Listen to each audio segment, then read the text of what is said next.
Good afternoon, everyone. Welcome to What Melts Today Impacts Our Future Forum. We'll be starting at 4:30, so just please make sure your phones are on silent mode, and we'll just begin in a few minutes. Thank you.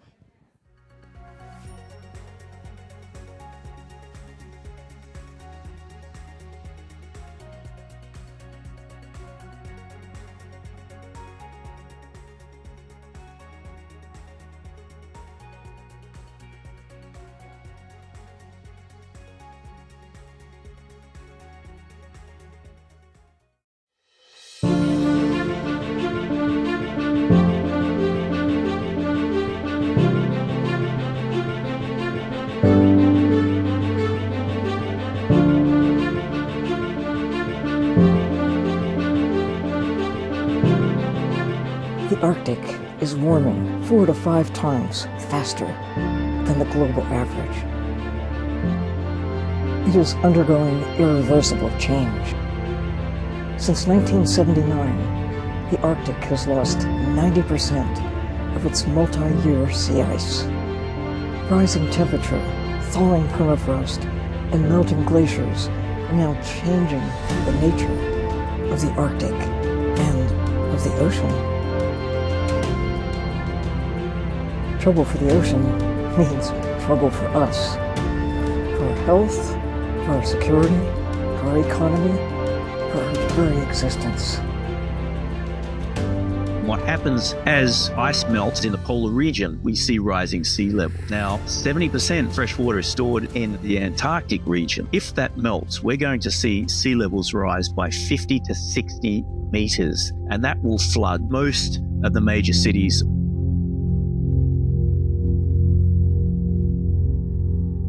When I was a child, there would be a lot of snow, and it would be cold, like -20. There would be sea ice all over. Today, it's totally different. The sea ice would last much shorter, and instead of 1 meter, the sea ice would be less than half meter. All of a sudden, the sea ice wouldn't be so thick. You had to be careful because you could get through the sea ice, and some drowned.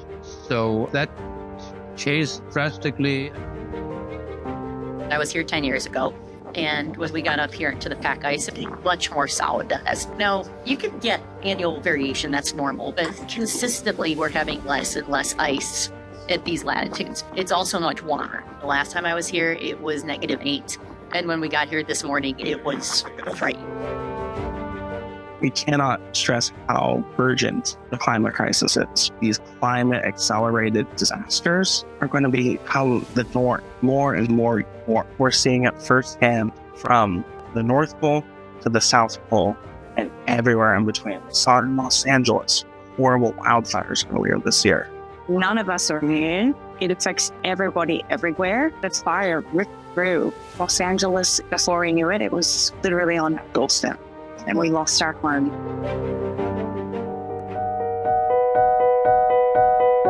There is anxiety about the future, but the antidote to all of that is action. So we need to really sit down and figure that out in order to collaborate, not just talk about collaboration, but I mean really collaborate. We need to have a voice in our own companies to say we're going to stop supporting drilling or deep sea mining or those things that hurt the environment. The only thing worth leaving when we each depart from this planet is a planet that is sustained, is sustainable, is healthy for the next generation, for our kids and for their children.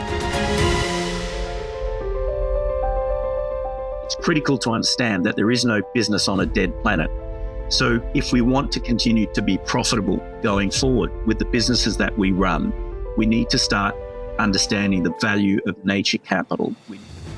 Specifically in the Arctic, things that I would hope for, having broader protections for the entire region. Legacy I am carrying forward is sharing stories with the world to get them to care, to get them to break through that surface and see it for themselves. Because you have to see it for yourself to really care about something. Who has the ability to change the planet for better or worse? And what will that choice ultimately be? Will we be voices for the voiceless? Or will our complacency and silence become the loudest echo of all, reverberating through a world we failed to protect? We still feel that the level of awareness about climate change is still very low. And people in the tropics believe that whatever happened in the polar regions has nothing to do with them. With awareness, we can expect action and to create the positive impact that we need for a more sustainable planet, people, and future. When we landed in Svalbard, we stepped into the front lines of a climate emergency. Arctic is melting, so is our future. And now we're calling on you. We came to give our voices to the voiceless. Stand with us, be a voice for polar bears, ice, and glaciers. The Arctic is a vital region of the planet that has a major role in shaping Earth's climate. You are invited to be part of the action, to join, to be a voice for the imperiled polar bears, walruses, ivory gulls, puffins, glaciers, and sea ice threatened by climate change. Being a part of the solutions, do what you can to really have an impact on the future of our relationship with life on Earth.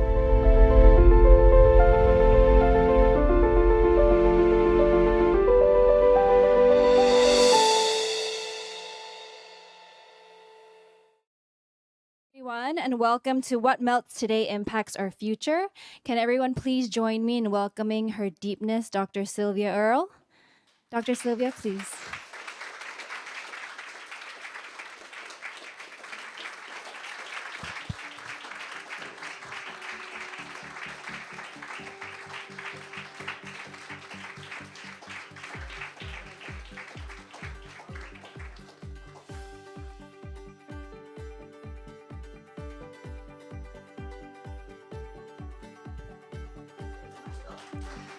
Michael, please join us in the front up here as well.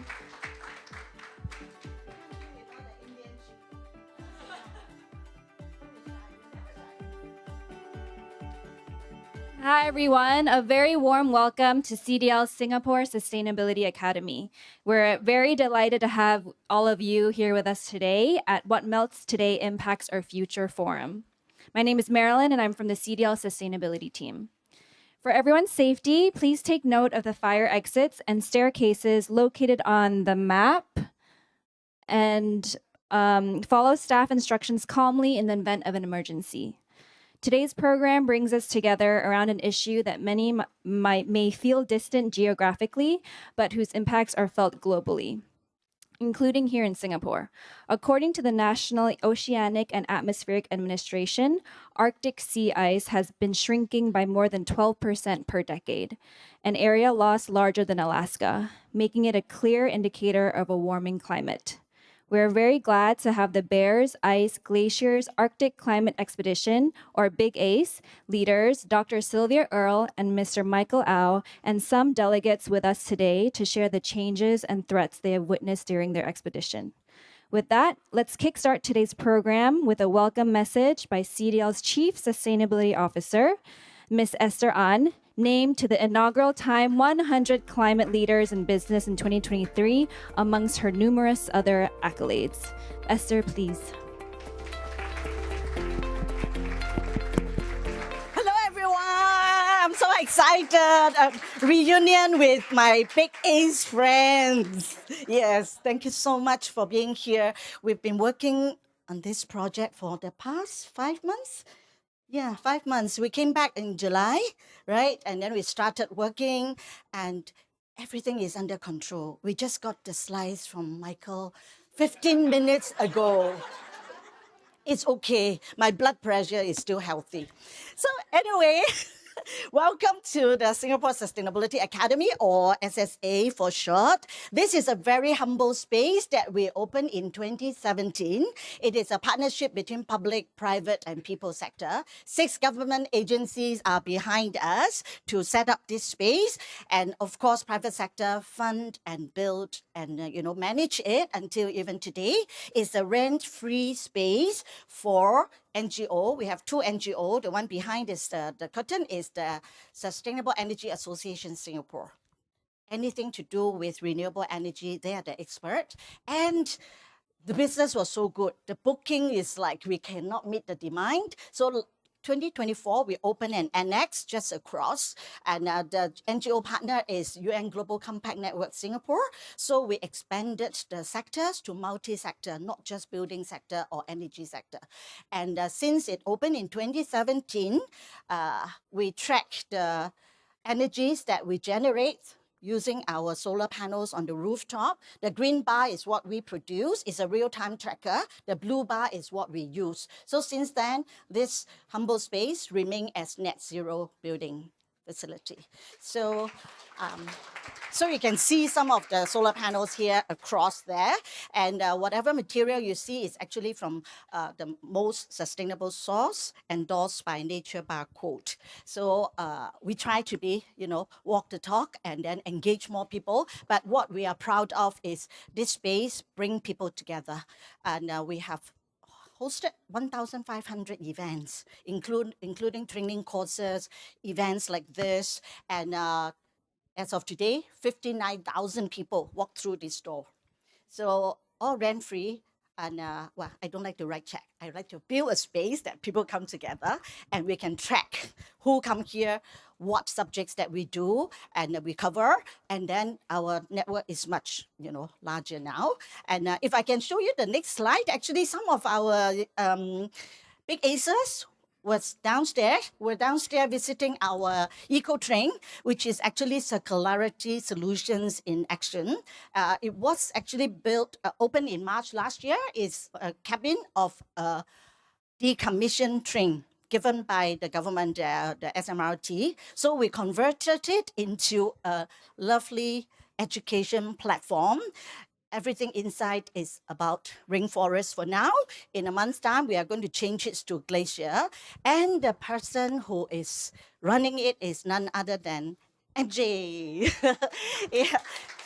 So she's young, but she's super popular. Huh? She has more than 600,000 followers now, is it? Huh? 800. Oh, 800,000, hello. Yeah, so she's very experienced in climate education for young children. So for our eco train, we welcome anyone from 4 or 5 years old and above.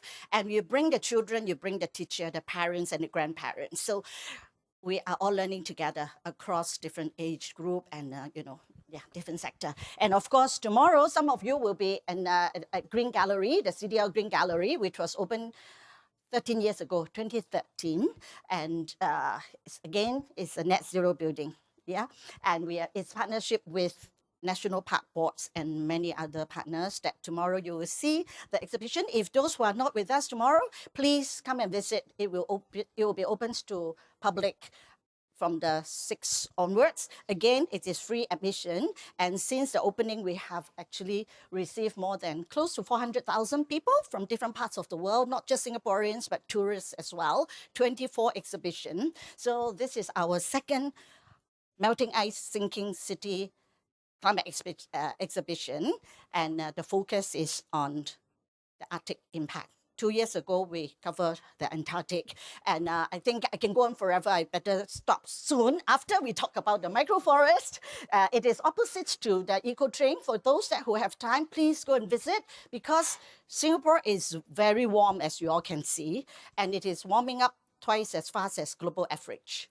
Urban heat island effect is very real here. So we actually look at not just technologies to lower temperature, but we also look at cooling urban spaces through greening.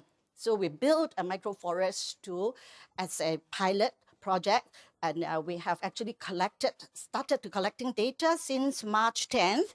And the gentleman in the center, for those who are visiting, may not know that he's our president, Tharman, who actually opened this and planted a tree at the microforest also. By 20th March, we are going to share the data, the findings of how these microforests have helped to reduce temperature, improve air quality, and also attract native species. When we even find actually a hornbill nest on one of the trees at microforest. Small things, you know, Singapore, we have small red dot. Everything come in compact size, but we believe that we can still make a difference and drive change. So without further ado, I think I would like to pass the time back, but we're really, really happy to have people from US, Australia, Malaysia, and Yolanda, you are all over the world. I don't know where you came from. The last trip. And of course, her deepness, you know. Yeah. And Micro also. So all these are international citizens, and we're really happy to reunion here. And we hope that this is the start of relationship, and we want to build more partnership and collaborations. And we want to welcome you back to our SSA. Thank you so much. Thank you, Esther. As you know, Big ACE is not just an expedition, it is a global call to action, using science and storytelling to inspire awareness and responsibility, especially among the younger people. It is therefore especially meaningful that today we are joined by someone who has spent her lifetime answering that call and speaking up for the ocean and the planet. Dr. Sylvia Earle has devoted more than 6 decades to exploring and understanding the seas, leading over 100 expeditions and logging more than 7,000 hours underwater. She is one of the world's most respected marine scientists, explorer, and environmental advocates. She's an oceanographer, a former chief scientist of the U.S. National Oceanic and Atmospheric Administration, the founder of Mission Blue and Deep Hope, and also Time Magazine's first hero of the planet. But beyond her titles and achievements, Dr. Earle is also known for something even more powerful: her unwavering belief that hope is rooted in action, and that each of us, regardless of age and background, have a role to play in safeguarding our planet. Today, she joins us as the Big ACE expedition leader to share her insights, wisdom, and hope for a more sustainable ocean and planet. Ladies and gentlemen, please join me in welcoming Dr. Sylvia Earle.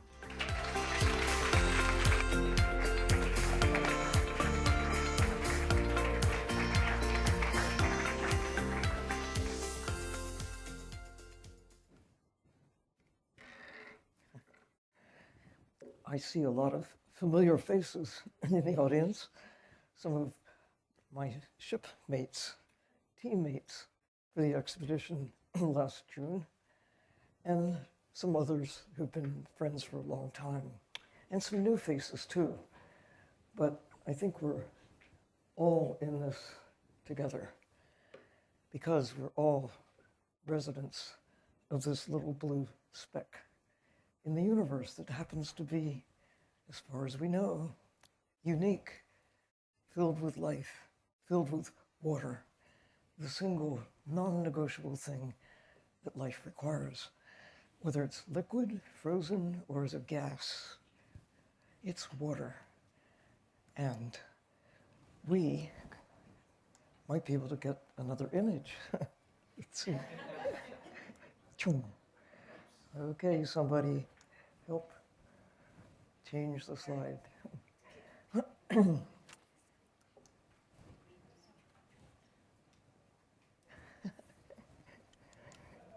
This one has a battery. One thing that is unexpected in our time is realizing that one species, that would be humans, have grown to such an extent. Now with 8 billion of us, there were only 2 billion when I arrived some decades ago, and our numbers are rapidly increasing, and so is our bite out of the planet. One thing we're now aware of, that the planet is changing, the climate is changing, the chemistry is changing, the fabric of life itself is changing because of one species. We now know what we could not know, excuse me, when I was a child. But now the children of today are increasingly aware of what we're doing to the Earth. Increased storms of frequency and ferocity. Oh, the films, images you've just seen, but you already know We live, thank you, water. All life needs water.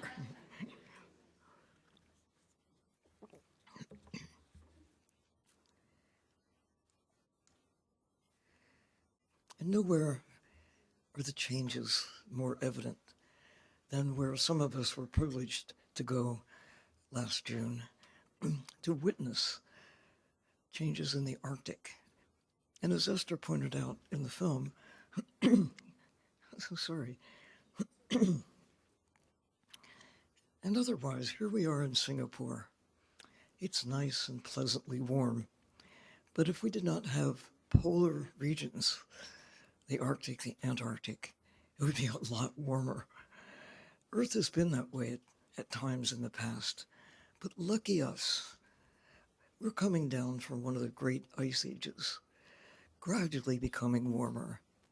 But with humans putting excess carbon dioxide, methane, nitrous oxide into the atmosphere, we are witnessing rapid change, more rapid than has ever been seen in history of time that we can measure.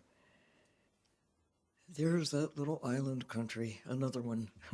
We're on one now, Greenland. Everybody wants Greenland now, at least some people do, including those who live there. It's a planet, part of the planet that is really signaling change. Just flying over it, you can look out the window, take pictures of what is happening in the Arctic. The shores are melting. The glaciers that are there are crashing into the sea.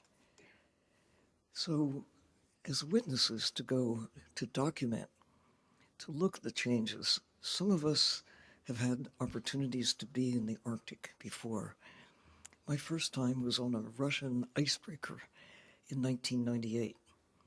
We went all the way to the North Pole, crushing through ice in some places that was more than 2 meters deep, 3 meters in some cases, just blasting our way through the ice. And as it turned over, you could see life was growing on the bottom of the ice.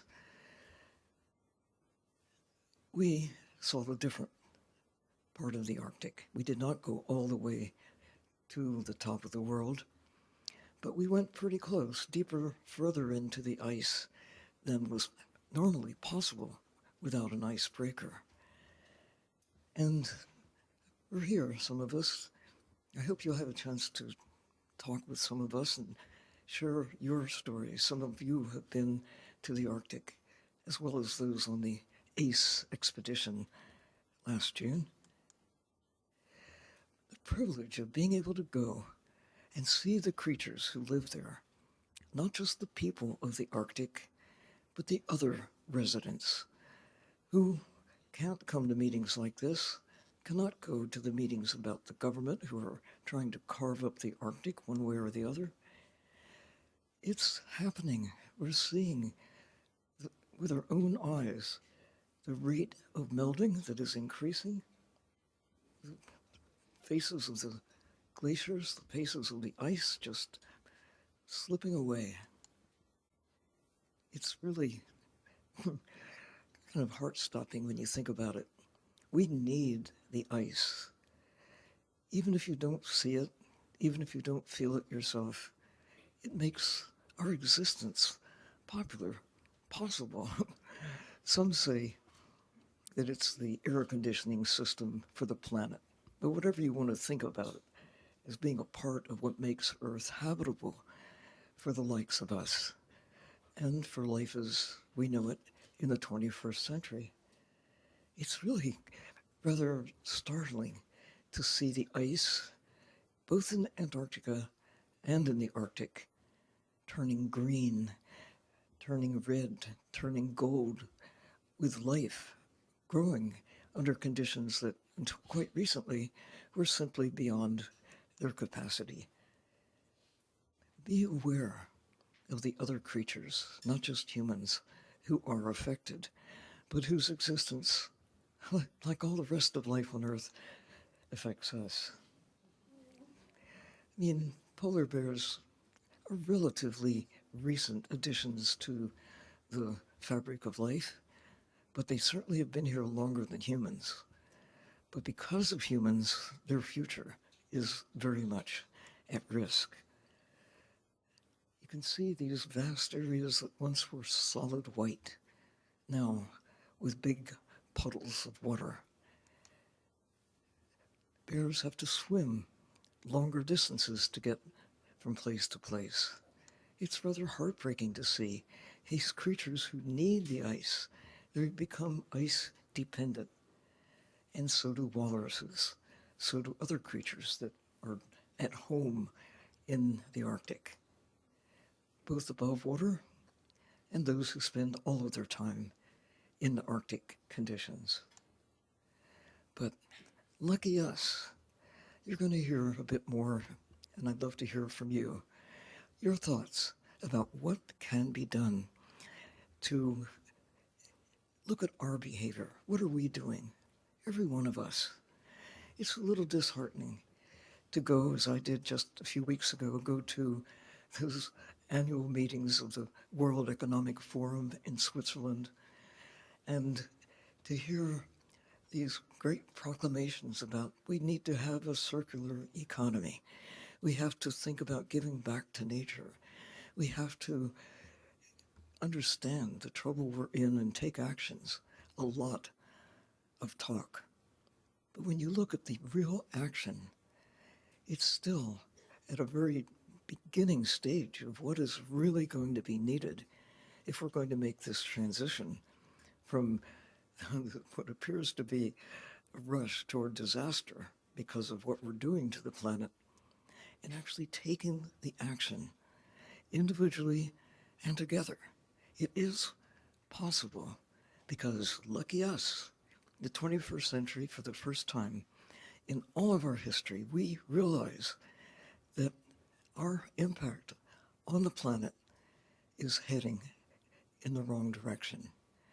Can we really figure out how to make space for ourselves on a long-term basis, not just in one lifetime, but what we do now will determine not just what happens in the next few decades, in the next century.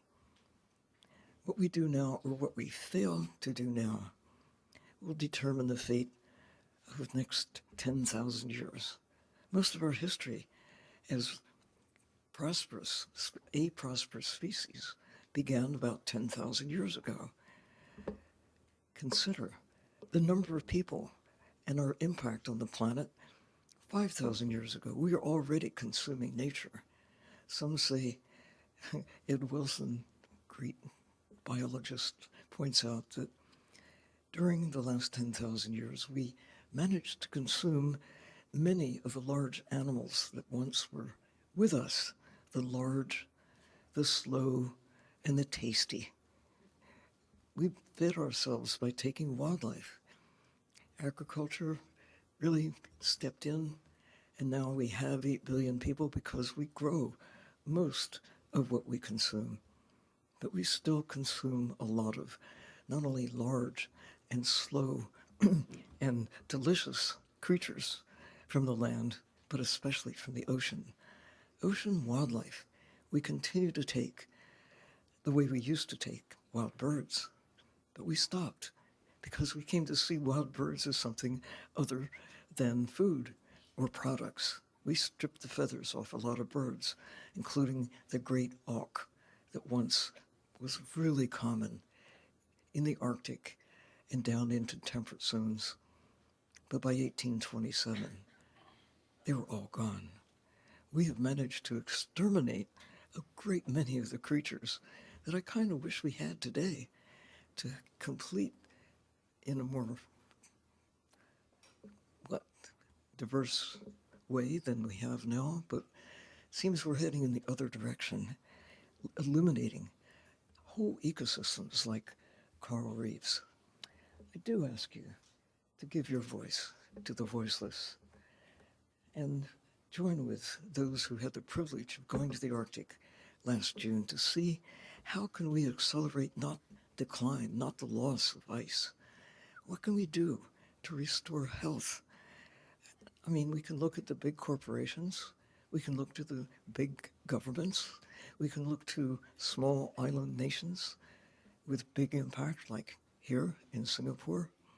You can look in the mirror and figure it out. And I could stop right here, but I'm going to continue just a little bit, because I think there is plenty of reason for hope. We know what to do. Imagine if we didn't know. Imagine if we hadn't been gathering information, using technology that did not exist until the middle of the 20th century and now into the 21st. We are so fortunate to be on the planet during a time when little kids are growing up knowing what Earth looked like from space. They're growing up knowing that it's possible to go to the deepest part of the ocean and to realize that the ocean is full of life from the surface to the greatest depths. That was not known when I was a child. Think of how much has been learned, maybe just in time, to enable us to realize the magnitude of the problem. And here's the thing, to take it seriously. It's easy when you can breathe the air, when, even though it's warmer around the world, it's still tolerable. We can live like this, even though storms are greater, even though the planet is changing. We're still here, and life is pretty good relative to what it must have been like 10,000 years ago. Hope spots are places that people have come to treasure, to nominate for protection. It doesn't mean that the governments will necessarily take the action and dignify a place that people have come to love and care about with protection. But what really matters is getting people to come together to care. It's great if laws will follow. Right now, around the world, there are communities, there are champions that have nominated and had brought into the fabric of hope spots around the world in 115 countries. With luck, more than luck, it looks as though things are moving in the right direction, so that by the end of this year, 2026, Singapore will become one of those nations with a place that you are already protecting, the Sisters Islands. It's a national park area and a marine laboratory. Cause for hope. But we can dignify that with another layer as a hope spot and then connect it to places all over the world with other communities who are able to share what they know and share what they can do to amp up, increase the speed and the magnitude of what can be done to reverse this downhill change. Using little submarines is a part of the recipe that we need going into the 21st century, so we can not only see what we can see as scuba divers, not just explore the ocean by lowering nets and hooks and lines into the depths or sending remotely operated vehicles, as useful as they are, but to take us. I wish I could just scoop us all up and jump in the ocean right out here and look at who lives there. It's amazing how little we really know about who lives in the ocean. It's the biggest part of the planet. I mean, it's 97% of the biosphere. It's mostly dark, it's mostly cold, it's deep, high pressure. It's not unfriendly to life, it's just unfriendly to us. But it's our home. It's like, who sees their own heart? You know that you need your heart to keep beating, to stay alive. We need the blue heart of the planet to keep functioning so we can stay alive. Just one example of a hope spot where some things are happening this year. Tahiti, French Polynesia, another tropical area. Like here, coral reefs.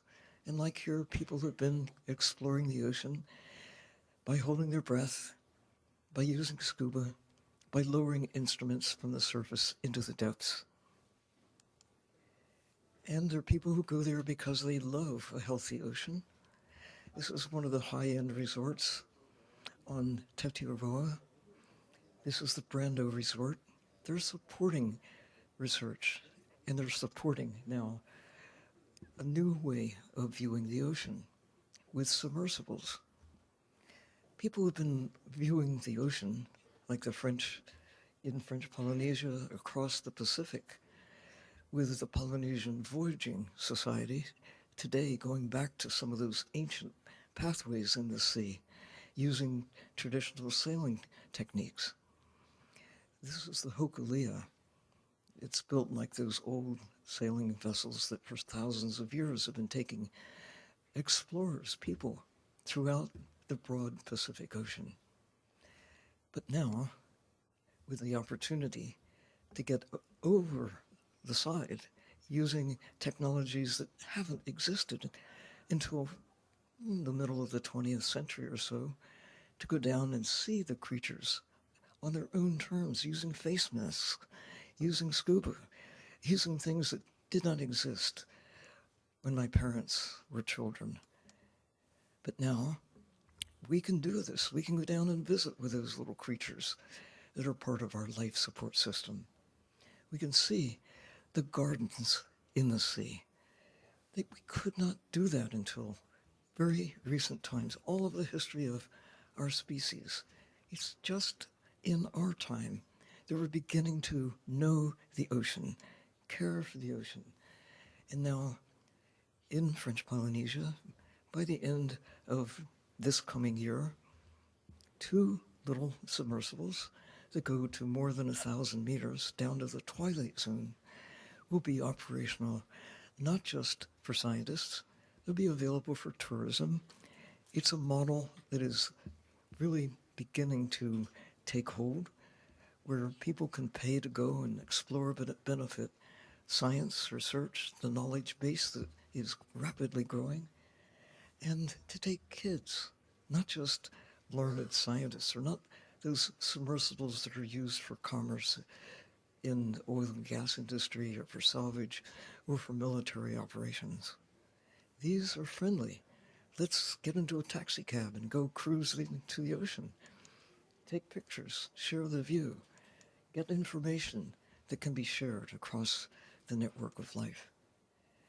But here's the thing, unlike going down as deep as scuba, to go down 1,000 meters, to at least penetrate that part of the sea into the twilight zone where light and darkness meet, and to see these creatures that are there, making our existence possible. Wouldn't it be nice to go say thank you? Or to ask, who are you? I know you're out there somewhere, all you creatures, but it's not just a nursery for creatures who live in the sea. They're these creatures that we don't know what their names are, don't know who they are, until we take ourselves into their midst. It's happening every day, every night, right offshore here in Singapore. And in the deep water beyond, these creatures are out there. Some of them you can see while even snorkeling at night. Who snorkels at night? Who goes diving at night? Well, those who want to see what's going on where it's dark, where it's sometimes a little colder. These creatures of the deep sea come up near the surface at night, where Michael All goes out with his mighty camera. Others do as well, to see these creatures. But in a submarine, you can go down to where their migration by day and night actually begins. And the deeper in the ocean we go, the less we know. The more new discoveries we're finding, the more new faces we are able to get acquainted with on their terms. I mean, as a scientist, when I began in the 1950s, as a scientist, most of what was known about the ocean was known because hooks, lines, nets, trawls, grabbed creatures from the sea and brought them up to where we live. I mean, it's time we took ourselves down to where they live. Imagine what Jane Goodall would know about chimpanzees. Or what the octopus teacher would know about octopuses if he had to bring them up to the surface. Probably not alive, like we brought most of what we know about fish, based on dead fish. We need to go see who they are, get to know them. What do you do? How long on Earth have you been around? In the deep sea, again, we can figure out how to send destructive instruments into the deep sea to mine the deep sea. But what are the consequences to those creatures who live there, spending their days, nights, all of their lives? Or what about creatures such as this? Not a shark, but a relative called a chimera. I just look at the face of this creature and I wonder, what do you wonder about? You've got a brain. You have the beginnings of a backbone. It's cartilage. It's not bony like ours. But we're fellow vertebrates. You have a history that we share. Yours started 400 million years ago. We've only been around more or less 1 million years ago. And we're still here together. Wouldn't it be nice to get acquainted? Learn from your secrets? It looks as though this creature was curious about the humans who came down to visit. But having satisfied his curiosity, he swam away. We need to satisfy our curiosity and integrate it into what we're thinking at this time of remarkable change. We're pushing the boundaries of those circumstances that make our existence possible. Imagine if we didn't know that. Imagine if we could understand these creatures on their own terms. Think about sharks, really, from where they were when I was a child to where sharks are today. They're only about 10% remain. We've done such a good job of consuming them. They mean us really no harm. Most of the time that I've been in the water, I see sharks. I used to be afraid. Now I'm afraid when I don't see sharks. Why was I afraid in the first place? Because of stories that were told about how big teeth, big predators, we have to watch out. They're out there to eat us. But the truth is we've been eating them to the point where many are on the edge of extinction. But with Michael Awe, you remember this? Some of our fellow teammates in Hong Kong, the kids have a different attitude. They have fresh minds and a new way of thinking about the world.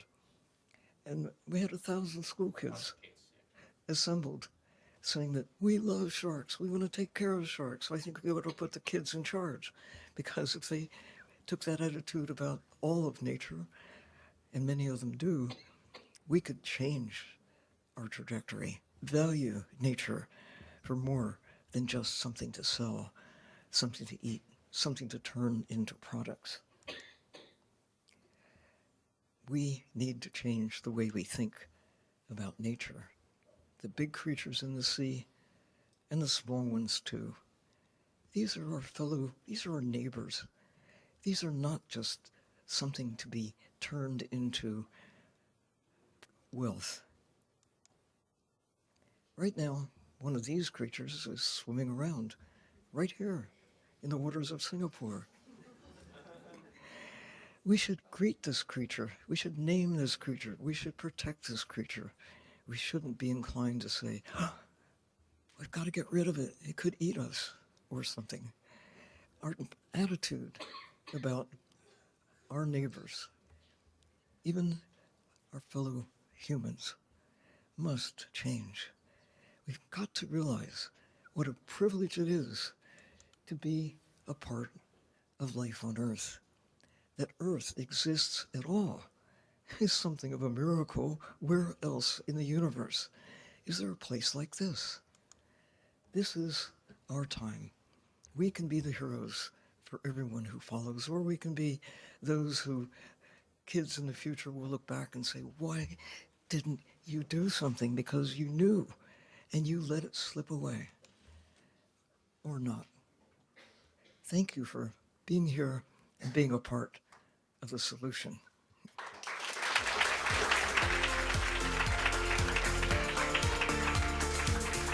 Thank you, Dr. Sylvia, for the inspiring sharing and for reminding us why our oceans and polar regions matter so deeply to us. Stories help turn science into understanding and action.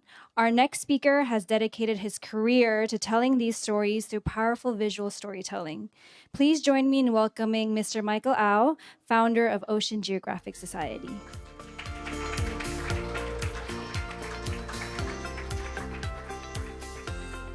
Fine, thank you. Good afternoon, everyone.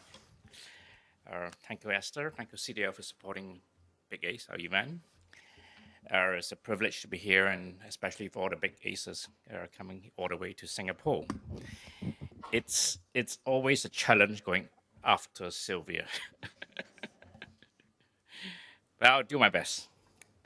Okay, I'm supposed to give you a report card or a check on the Arctic, Antarctic, and the third pole, what we have done in the last few years, all right? Now, before I do that, an update on the movies of Big Ace. We are currently in starting out at this stage, and we need some one-liner from several of you to be included in the movie. So our production team will look for you after this event and chase you around for a one-liner sometime today or tomorrow. We hope to finish this movie sometime this year, before June. And at the same time, we also launched our book, our Big Ace book, at the same time. That is the update so far. Okay, moving forward. Martin Luther, not the American one, a German poet, once said that if our world were to go to pieces tomorrow, I'll still plant my apple tree. Why I put this up here is because our world is not going to end tomorrow, though it seems like it, especially in the next few slides I'm going to show you what's happening to the polar region. But planting an apple tree basically essentially hope and doing something for our future generations and living in the present. And we hope that a miracle happens. So bear that in mind as I go through next few slides of you on what's happening as I see it, as I capture it with my camera, and pictures don't lie. Now the cryosphere, the cold region, the polar region of our world planet, basically is in crisis. We have lost, depends who is counting or who is talking, 60 to 80% of our Arctic sea ice. We lost about 30% of our Antarctic sea ice. And the Arctic itself is warming at 4 times the global average. And in Svalbard, where we go to, is about 7 times the global average.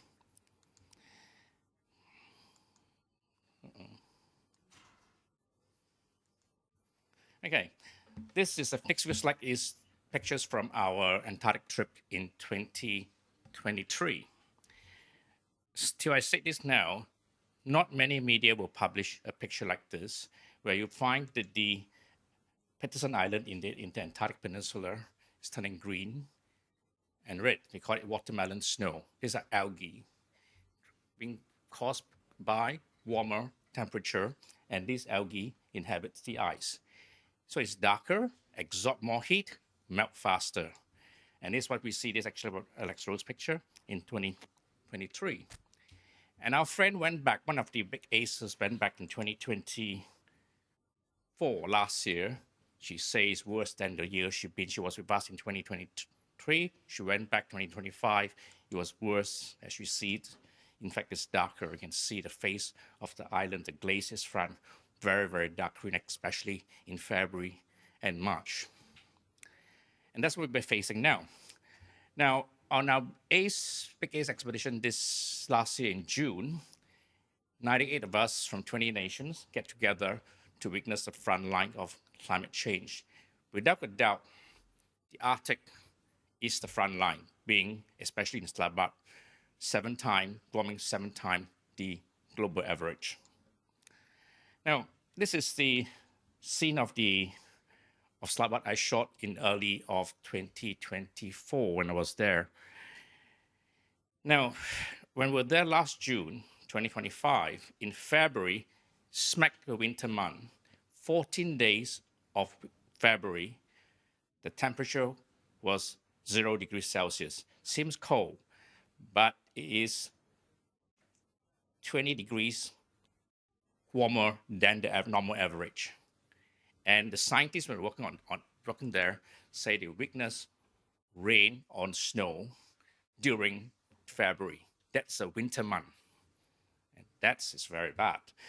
During our expedition, we went to 4 glaciers front, sailing through uncharted water, where it has 10 years ago, it was a glaciers. We sailed through uncharted water, and we witnessed scenes like this. The glacier is melting from the top, from the side, and also from the bottom. So that is what's happening in the Arctic. So the Arctic is melting, our future is melting, turning from white to green. Tomorrow at the exhibition, what you will see is that a picture I took in 2015 in the first Elysium expeditions. At Longyearbyen, the top of the mountain is covered with ice, with snow. And Kai Ting took a picture that this year during our expedition, the same peak is brown, right? So from white to green. That picture with the few our voices for the voiceless team. That day was the last day of expedition. The temperature that day was 19 degrees Celsius. We were all on t-shirts. Remember? We were all wearing t-shirts and shorts. Some of us wearing shorts, all right? So for those who are all interested in the expedition report, scan that. You can see the expedition report on the Climate Adventure website. Now, the third pole is very much neglected. Nobody talks about it because it's hard to get there. It's actually not hard to get there, but nobody goes there because there's no polar bear and there's no penguin. Nobody talks about it. So I got interested in it because, say, okay, there's this third pole. The 3 polar region, Arctic, Antarctic, the third pole. When the Arctic and Antarctic melts, it causes sea level rise. The third pole is responsible for the livelihood of indirectly and directly of 2.8 million people. Here's why. This is my scene where I captured just last month. I was there in December and again just 2 weeks ago. That's what I see. This is the third pole, Tibet. The Himalayas there with all you all know, the Everest mountains. But a big chunk of this Tibet plateau is actually in China. Average altitude is 4,000 to 5,000 meters. Some range to 6,000. Of course, the Everest up to 8,000 meters high. It's a very rural part of the world. And where I go to, nobody goes there. Most people go to the Everest and also to the Lhasa part of Tibet. But I went to right in the heart of the third pole. Why is it important? Why do I want to go there? Because 8 of the world's great river has its source from Tibet. So you can see the Indus, the Ganges, Irrawaddy, Mekong, Yangtze, Yellow River, all come from Tibet. The downstream people, fresh water, rely all from that pole. And that is a problem there because it's drying up very quickly. I'll show you pictures. This is the head of the Mekong River. Temperature the day when I shot it was minus 13 degrees Celsius, where it should be minus 30. All right, you can see how dry and arid it was. That is at nearly 4,800 meters high. See, not much snow left. So my guide was there alone. There's no tourists at all, not even Chinese. They were there alone with my driver's guide and my driver. So I asked him, he's 33 years old. He had never been south of 44,000 meters in all his life. I said, tell me about what you see about climate change. What's the difference? He said, lots of difference. For the first time in his life, 33 years, he didn't see snow in January. This was 2024. This is 2024. This is his picture. This is now. Last month when I took this picture. Last 2 weeks ago when I took this picture. You can see distant mountains, very dry up. Instead of minus 30 degrees Celsius, it was minus 13, minus 15. Okay, tell the truth. There's one very special animal I go for. There's no polar bear, there's no penguin, but snow leopard, the ghost of the mountains. Very difficult to get, but I got it. Very lucky. Very, very lucky. All right. And I'll go back in a heartbeat. And this guy was walking away. It's very sad. They do not know what's happening to the land, what happened to their home. The reason I got them close is because they have to come down from 6,000 meters down to 4,000 meters to drink water in the stream because there's no more snow up there. So one day I encountered these local Tibetans. So what are you doing? They're putting mantra on ice. They do not know why there's no snow in January. They do not know why. There's the mantra hoping to, put mantras hoping for snow to come back. These are the people we have to speak for. Then my driver, entire family, sister, brother, they're herders, herd yaks, collect cordyceps. They do not know why it's happening to the weather. And I don't have the heart to explain to them that I'm responsible for causing the problems. So let's look at this, 2050, 2099. Arctic sea ice will be near zero, 2099 gone. This is from 160 scientists come back to this. Arctic glaciers, remain 50%. In 2099, 10 to 30% remaining. Permafrost remains 60%, 2050, 2099, 30%. Antarctic ice sheet partial loss. By 2099, we'll see a collapse of the Antarctic Peninsula. The third pole, 2050, remain 50%. By 2099, 10 to 30%. I'll give you a sneak preview on this. I'm going to go very quickly because you get a full information tomorrow from Alex Rose. On 13 October, Time magazine published the world's first tipping point. We have crossed it on that day, meaning coral reef has crossed the tipping point and there's no return. So we predict that coral reef up to 80-90% will be gone by 2050. Basically, it's perpetuate the loss as we move forward from here. That's why we create a project called NMR High. We could tell you more about it tomorrow. NMR is Greek for soul. High is Chinese for sea. Soul of the sea, soul of our ocean. So tomorrow, we'll review to you what's NMR High all about. Thank you very much. And remember to plant your apple tree. Thank you, Michael, for that powerful perspective and showing us the importance of the fragile landscapes. While oceans regulate our climate and sustain life, glaciers act as some of the planet's most sensitive indicators of change.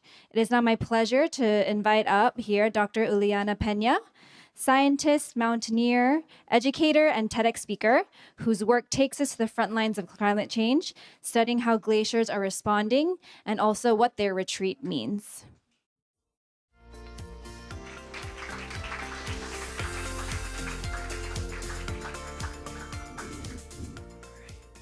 Hello, everyone. It's a pleasure to be here in Singapore. Pretty jet lagged coming all the way from the States, but really just really happy to be here to be sharing some of these insights. I'm a glaciologist. I've been studying the ice for many decades now. My path actually started in Antarctica as a college student working on an icebreaker back in the early 2000s, and then being able to compare it to now, seeing just how vastly it's changed in a really short amount of time. And then it was onwards to the Himalaya, and then looking at what the changes are in the Everest area and other parts of Nepal, and then finally the Arctic. So we're going to talk about some of these observations from Big ACE. And thank you to Michael, Ocean Geographic, CDL, Esther, and all of you guys here. All right, so let's talk about sea ice, right? So there's lots of different kinds of ice. Right, there's the land-based glaciers. Those are the ones, when they end up in the ocean, that are going to cause sea level rise. And that's actually going to be affecting places like Singapore, as well as islands. I just had a chance to go to French Polynesia and I just have a real exposure to the tropics and understand what happens in the poles doesn't stay in the poles. It's actually ending up and causing sea level rises thousands of kilometers away. So when we're talking about sea ice, that's that frozen ocean. That's not going to change the sea level, but what it does is it acts as a mirror for the solar radiation from the sun. Okay, let's see if the laser works here. No. So there's something called the ice albedo effect. So the more ice you have, the more reflective it is. It's going to reflect away and keep us cool. That's nature's air conditioner, right? And so what's happening is, as the air temperatures are increasing, as the ocean temperatures are increasing, it's melting that sea ice. So now we're going to have dark ocean that starts to absorb, like our dark t-shirt's going to absorb more solar radiation, and that's a big problem.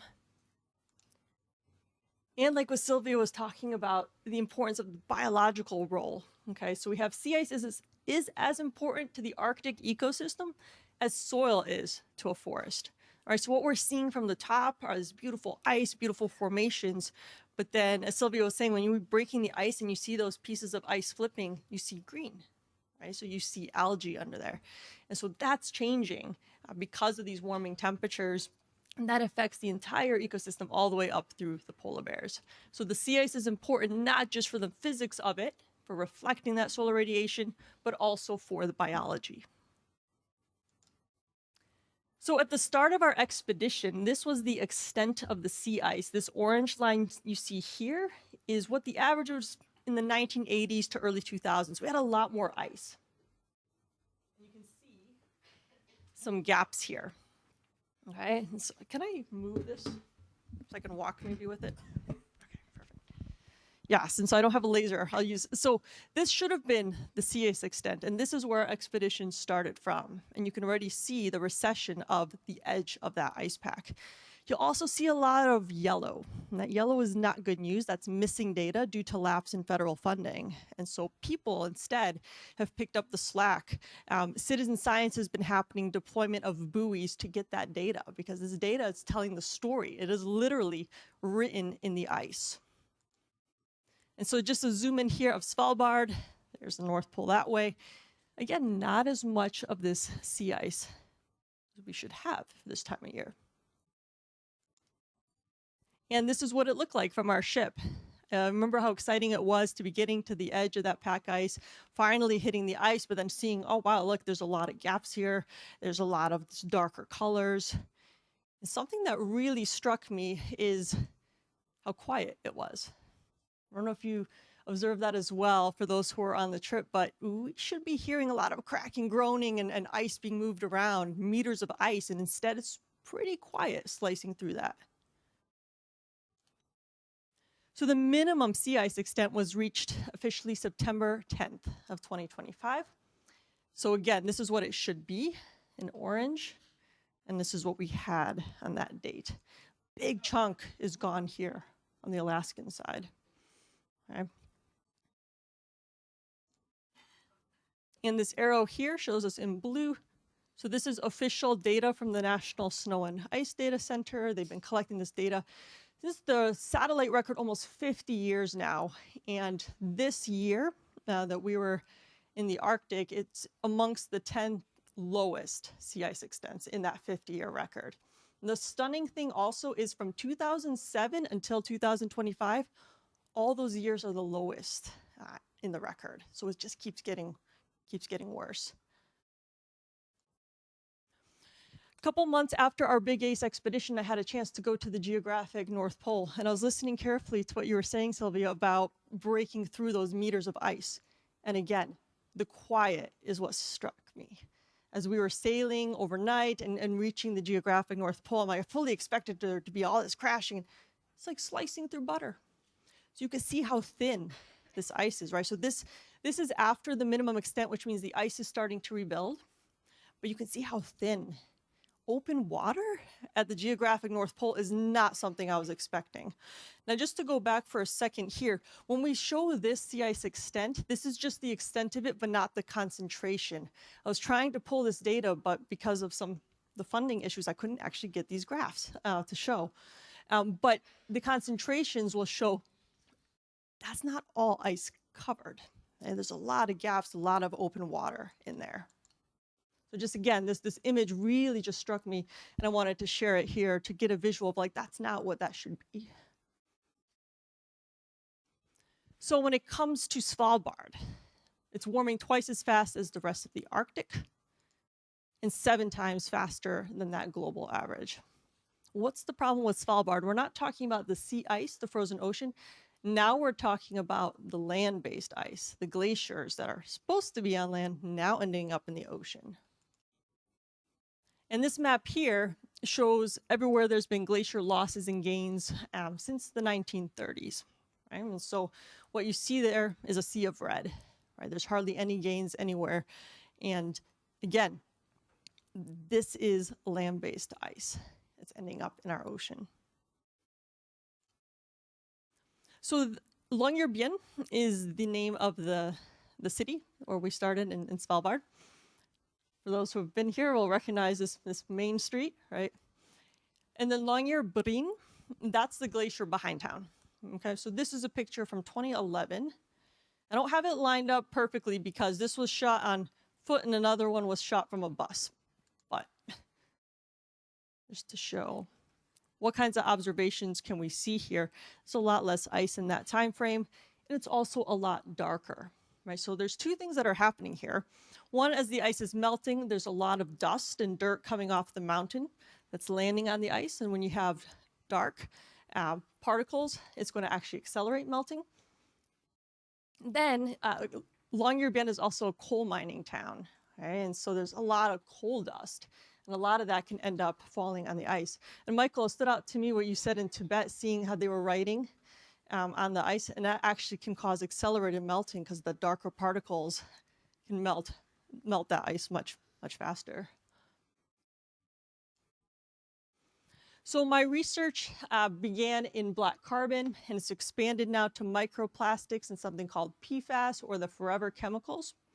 And so when we went out on a Zodiac to collect samples, there's another ship there in the pack ice, and you can see the black that's coming off of there. Okay, so because they're burning a certain kind of fuel that produces this pollution. So the ice sample that I collected from here, when I compared it to all my other Svalbard samples over many years in different seasons, it had 4 times the amount than seen elsewhere in Svalbard. Why is this important? Again, these are dark particles falling on what looks pristine, right? And yet, measuring that and seeing those amounts, that's going to cause accelerated melting. So not only do we have a problem of a warming ocean and warming air, now we also have a problem of pollution. But this is a solvable, scalable problem. That's the good news. We can actually do something about this through awareness. This is what one of those particles look like. So you take a sample, you run it through a filter about the size of a coin, look at it under a microscope, completely opaque. Sunlight's not getting through, it's not going to get through, it's going to absorb. So this is why it's such a powerful absorber and melter. So I'll leave you with this. What is the path forward? We need hope, of course, but hope also needs action. And I remember seeing this from the ship, the heart in the ice. I loved seeing that. You know, it's melting. And I remember writing a poem actually about that, breaking, melting heart. But at the same time, I'm inspired, right? For the team that was there in Big Ace, we're coming from so many different lenses. We're scientists, we are storytellers, we are filmmakers, musicians. I mean, it takes everyone. Everyone can contribute, everyone can do something. So just wanted to leave you with a few thoughts of what that looks like. so we can read the stories in the ice. I mean, I love this picture too, because I see a face in there too, right? I'm a scientist, like I'm taking a picture of melting ice with this lining up the sun, and then I'm like, a face in the ice too, a heart in the ice, right? So the ice is speaking. So let's read those stories in the ice and let's share them. Again, from our different lenses, we can all be sharing these stories.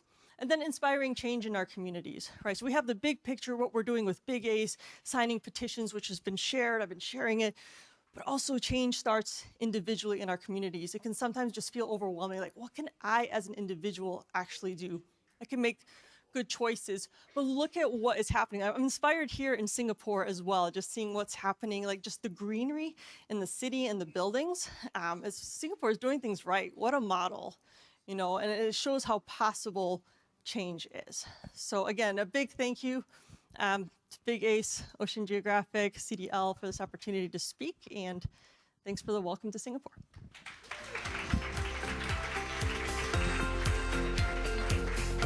Thank you, Dr. Pena, for sharing your insights and helping us understand the changing world. To build on this, we'll now move into a panel conversation, bringing together youth delegates of the ACE, so the Antarctic Climate Expedition, MJ, and Big Ace, who have witnessed the polar region's beauty and vulnerability. Let's delve into what polar change means and what action looks like moving forward. So please welcome our panelists, MJ, Taylor Griffith, Melissa Tan, Edward Bennett, and Angeline Lavar, along with our moderator, Ms. Esther An.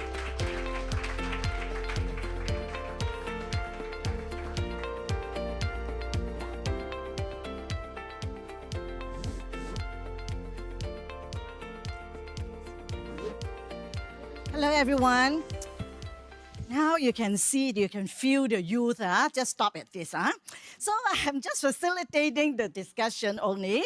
We have two, the youngest one, 16 years old. And okay, don't ask the lady. Taylor, how old are you? 29. 28. 29 this year. Make up your mind, 28. I turned 28 the day we left for the Arctic. MG? I'm 31, but 30 is a new 20, so... Yes, exactly. Mel, it's okay. If you want to say, you say. Yeah, it's still very young, Yeah, okay. I think we have heard all the, presentation.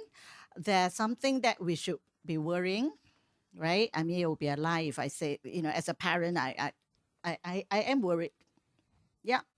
And whenever the topic about like, oh, should I have children or baby and all that, when the young people ask me, I'm like, oh, it's your choice, your decision. So as a mom, I never push my kids to like, you must have many, many kids. So, but anyway, I think we should also have hope. Yeah.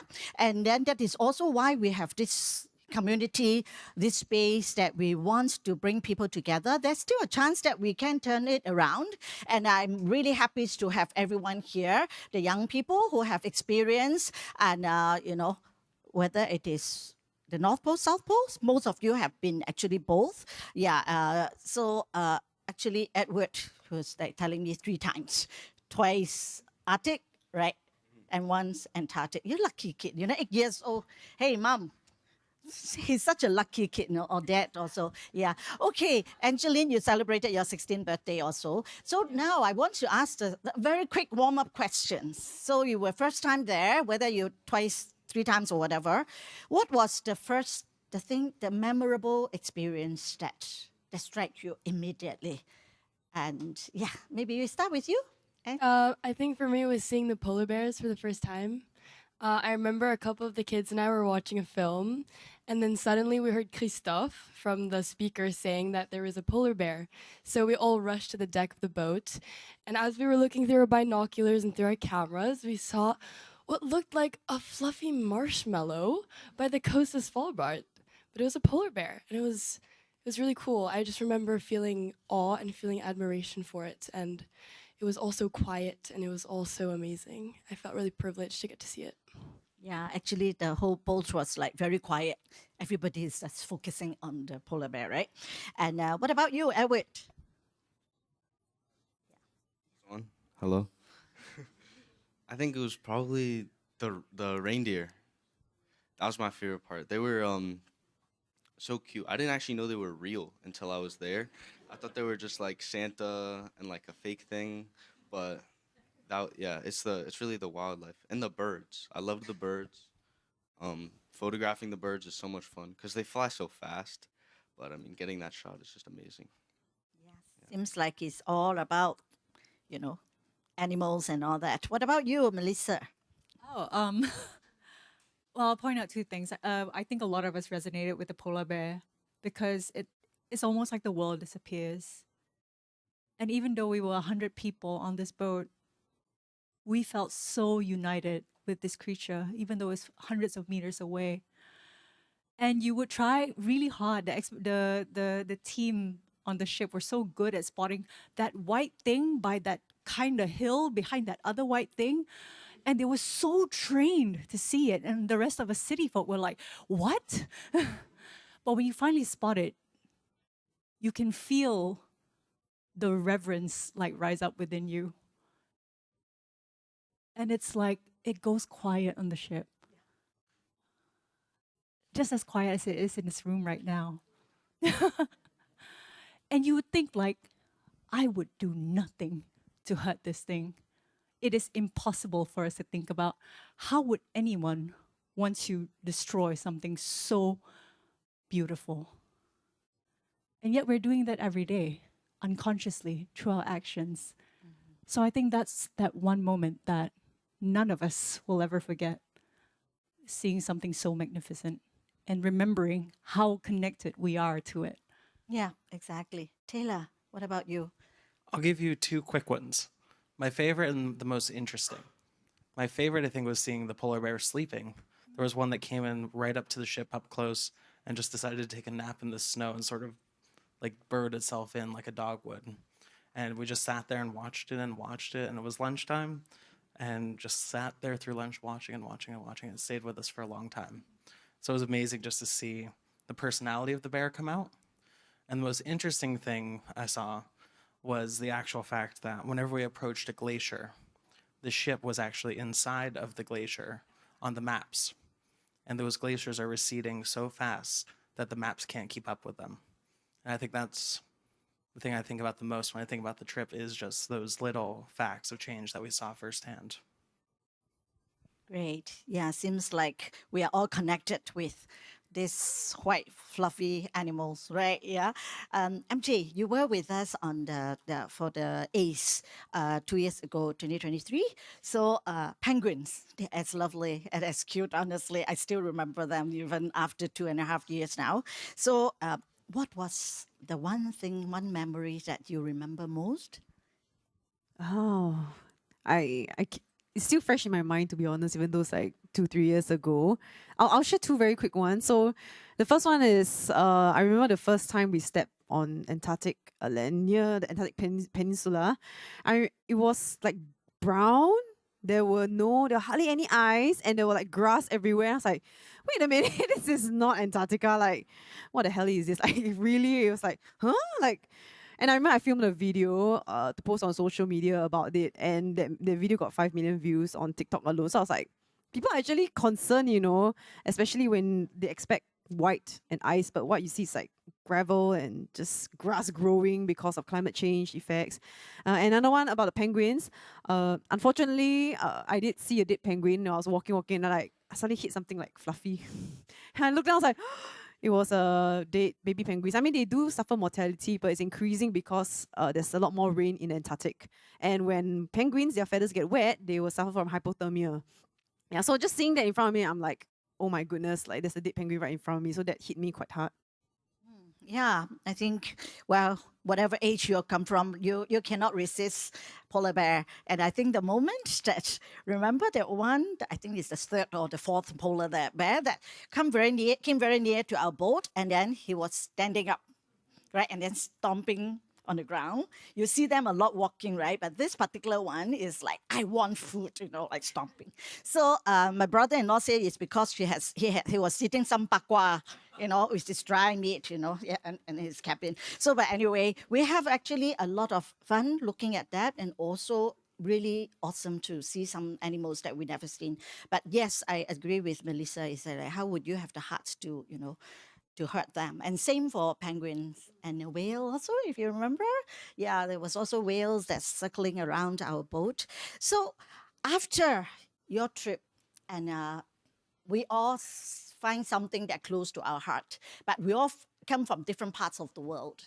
So what did you really, is there anything that changed your behavior?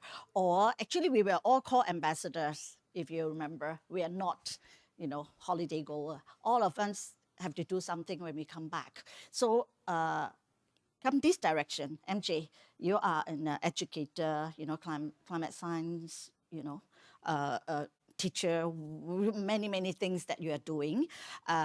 Did you observe the difference that the interest of people in the tropics, that they are interested in the polar region? And are they convinced that there are actually threats to lives and livelihood there? I think for most people in Singapore, we kind of know ice is melting, we know there's climate change, but it seems like a distant kind of notion, right? You don't really know how it affects Singapore. You know sea level rise.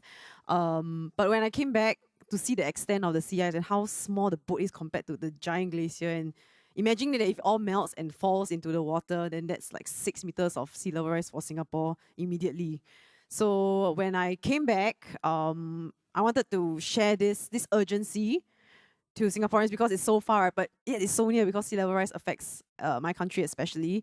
So that's when we created a lot of workshops surrounding the Antarctic expedition. And then when I show my photos and I was like, spot the boat. So there's a giant glacier and then the boat is so tiny. I was like, if all the ice melts, who's going to be affected? So I think like doing this sort of workshops to show like the real first-hand experience that I did, to the kids. I think that's really important. And then now moving on with the Eco Train, we are turning the entire team of our Eco Train to focus on the North Pole and South Pole. And it will end off with sea level rise in Singapore. So trying to make that link very clearly that we are all connected. You cannot run away from it. So that's why we should all play our part and put in the effort. That's great. Taylor, you are also educating young people from your own experience. Well, every country, their priority is different. Put aside all the political, thinking and all that. Just share with us, what is your experience as an educator, as an advocate? And following your grandma, from young, since young, is never easy, right? Everyone was, how is Dr. Sylvia Earle like, when you're a little kid? Until now, I'm sure you still have such questions. So what is your experience? Do you feel the pressure of, no, I need to follow my grandma's, footstep? I need to be a good advocate and good, educator? Well, she's out of the room now being interviewed, so I can say anything I want. This is recorded, There's so many cameras. Okay. Well, I guess coming back from the Arctic, the biggest thing that I found is I had many more images to use to tell stories in presentations and exhibitions. So I'm a storyteller, photographer, artist is my training. And I use images to tell a story. And I think one concrete example of something that came out of the Arctic and came back to the States was an exhibit in November of last year and had about 10 really large-scale photographs and shows specifically 2 from the Arctic, 2 from the Antarctic, kelp forests, coral reef, and seagrass meadows. So really having the whole ocean represented there. None from the deep sea, though.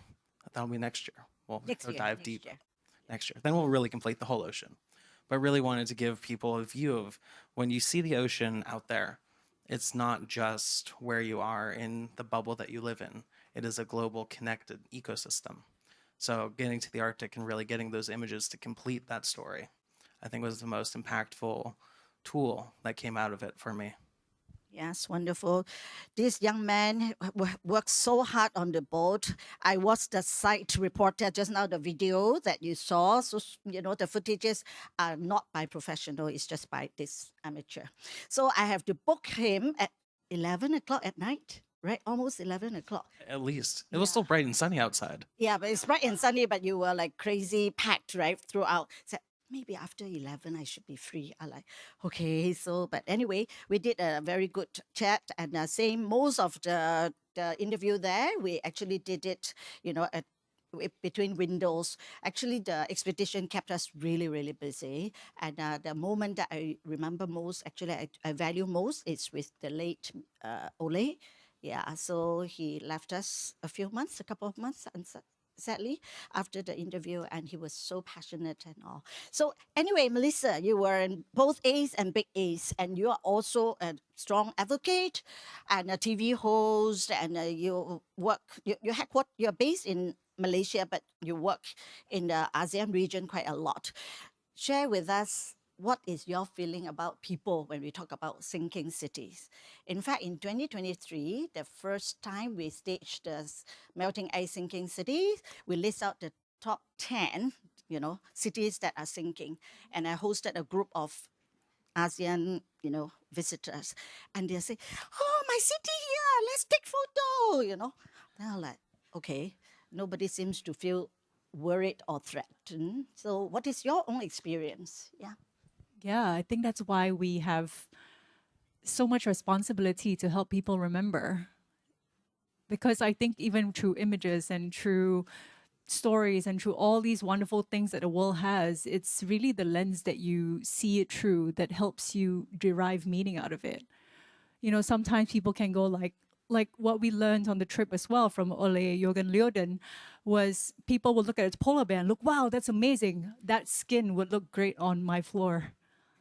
That will look great as a carpet. It's really such a different lens to how we can see it. And each of us has the ability to tell a story. Each of us has the ability to share that lens, your lens, to someone else so that they can see things a different way as well. So even on this trip, for me, I feel like I walked home with a different perspective because, as you say, Ole Jürgen, the other Ole Jürgen, the one that has left us, and Galia Morel was such a huge, impactful part of that journey for me because they helped me see how skewed my lens on advocacy was. I was not here just to tell you, well, the sea ice is melting and it's 4 to 7 times warmer than the rest of the world. And let me give you all these facts to stir fear within you so that hopefully someone does something about this. But we've forgotten how we relate to our living world itself. That is skewed. I was coming to truth through a lens of like, let's see what humans can do because we're in charge and we'll manage this thing together. But no, what is our place in this world in this first place? How do we relate to the land, to the ocean, to everything that's around us? Where has our reverence gone? Even when we walk past and we see a bird, do we go like, oh, cool? Or do we go like, oh my God, you're alive and I am too? And in so many ways, we're interacting with each other in an ecosystem that keeps each other alive, but we forgot. So it's our role now to help each other remember, not just in this room. Because every time I speak to one of you, you guys help me remember. But when you speak to someone else, you help them remember. And in this room, actually, it's kind of like preaching to the choir. Because we're all ocean lovers already. But not everyone gets to be so connected. Not everyone gets to put on that lens. They're living their normal city lives, chasing their careers, doing, all these things that I can buy and earn and consume. Even in travel, they're just consuming. So walk in and be that person that helps them remember. And you can shift everything for them. And through that reverberation, that murmuration that moves through the zeitgeist, that's how action spreads, not just through here, but through what each of you do after this. Yeah, totally. And we are quite privileged, big Aces and Aces, we have memories. But to majority who have not been, not seeing it in the front line, is awareness that is important. Yeah. So the two young, students and all, I'm sure in your own interaction, sometimes you will feel that, how come they don't know what I have seen and they don't know what I know?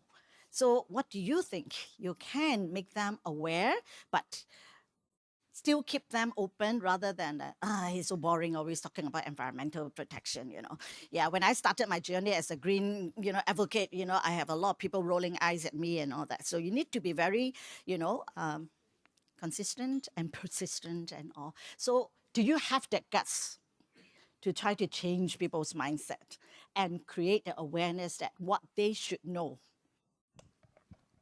Yeah, it's very difficult to change like the mind of my peers. I mean, I've had many conversations where people just don't believe me.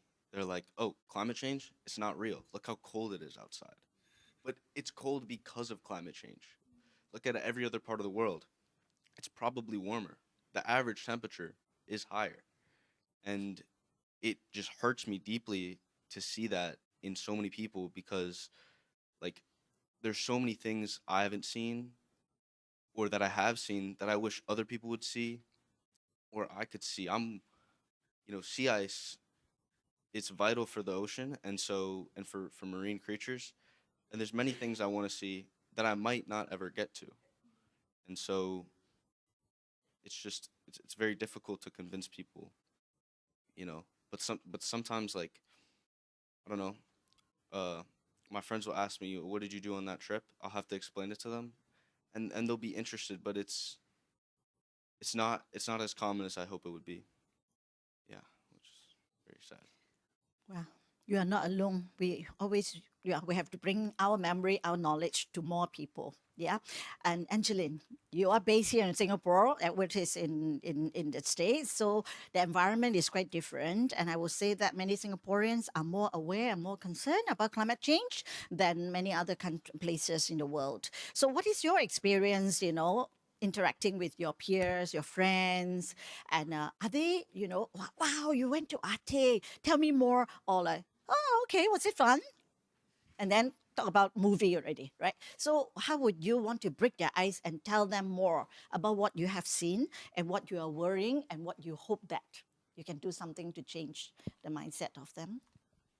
Yeah, I mean, I'm a 16-year-old student and I come from a tropical climate, so it's completely different to the polar regions. But I'm well aware that everything is interconnected and that whatever happens in the Arctic affects everywhere else in the world. The Arctic is in charge of the weather, the sea level rise, everything. And even though geographically Singapore is so far away and is so different in climate, it's all connected. Everything is affected. And I think as the next generation, we are responsible of what happens in the future. And we need to use our tools, whether that be film, art, dance, writing, whatever your superpower is, to use that and to use your voice and speak for the animals that don't get to speak. Yeah. Great. I will ask one more question, and we are going to open to the floor for questions. So anyone who aspires to, join some climate expedition or join the action and look at our resolutions and all, do ask questions. Yeah. So MJ, I know you work with various sector, public sector, private sector, people sector, and you bring a lot of people to coastal walk and all those. And you're very innovative and creative and using very fun characters to convey a very serious subject. So are you thinking that this is the way forward? You will continue to do that? Or you feel that this is how you reach out to the younger generation, but what about the adults? A lot of cities are experiencing aging populations. When we are talking about changing mindset, we can't just talk to the young, but what about the growing, silver age generation? So how would you, as an educator, and how would you think that you can actually reach out to the young and the old and, yeah?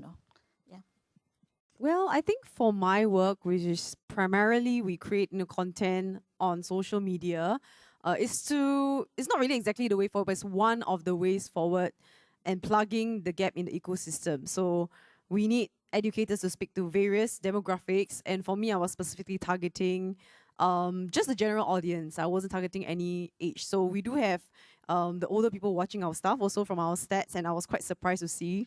And I feel like a very big part of it is because how palatable we create our videos. So it's not necessarily like deep, it's not necessarily full of information, but in this age of social media, in this age where the non-converted who are not here, they might not necessarily care. They might not look up for any of this piece of news. They know what's the right answer to say, but does that necessarily mean that they feel anything or they will change? Not necessarily. So with a swipe of a finger, the video can just go by. So you need different tactics, like I start off with like very visual, like showing there's no eyes and then it captures people's attention.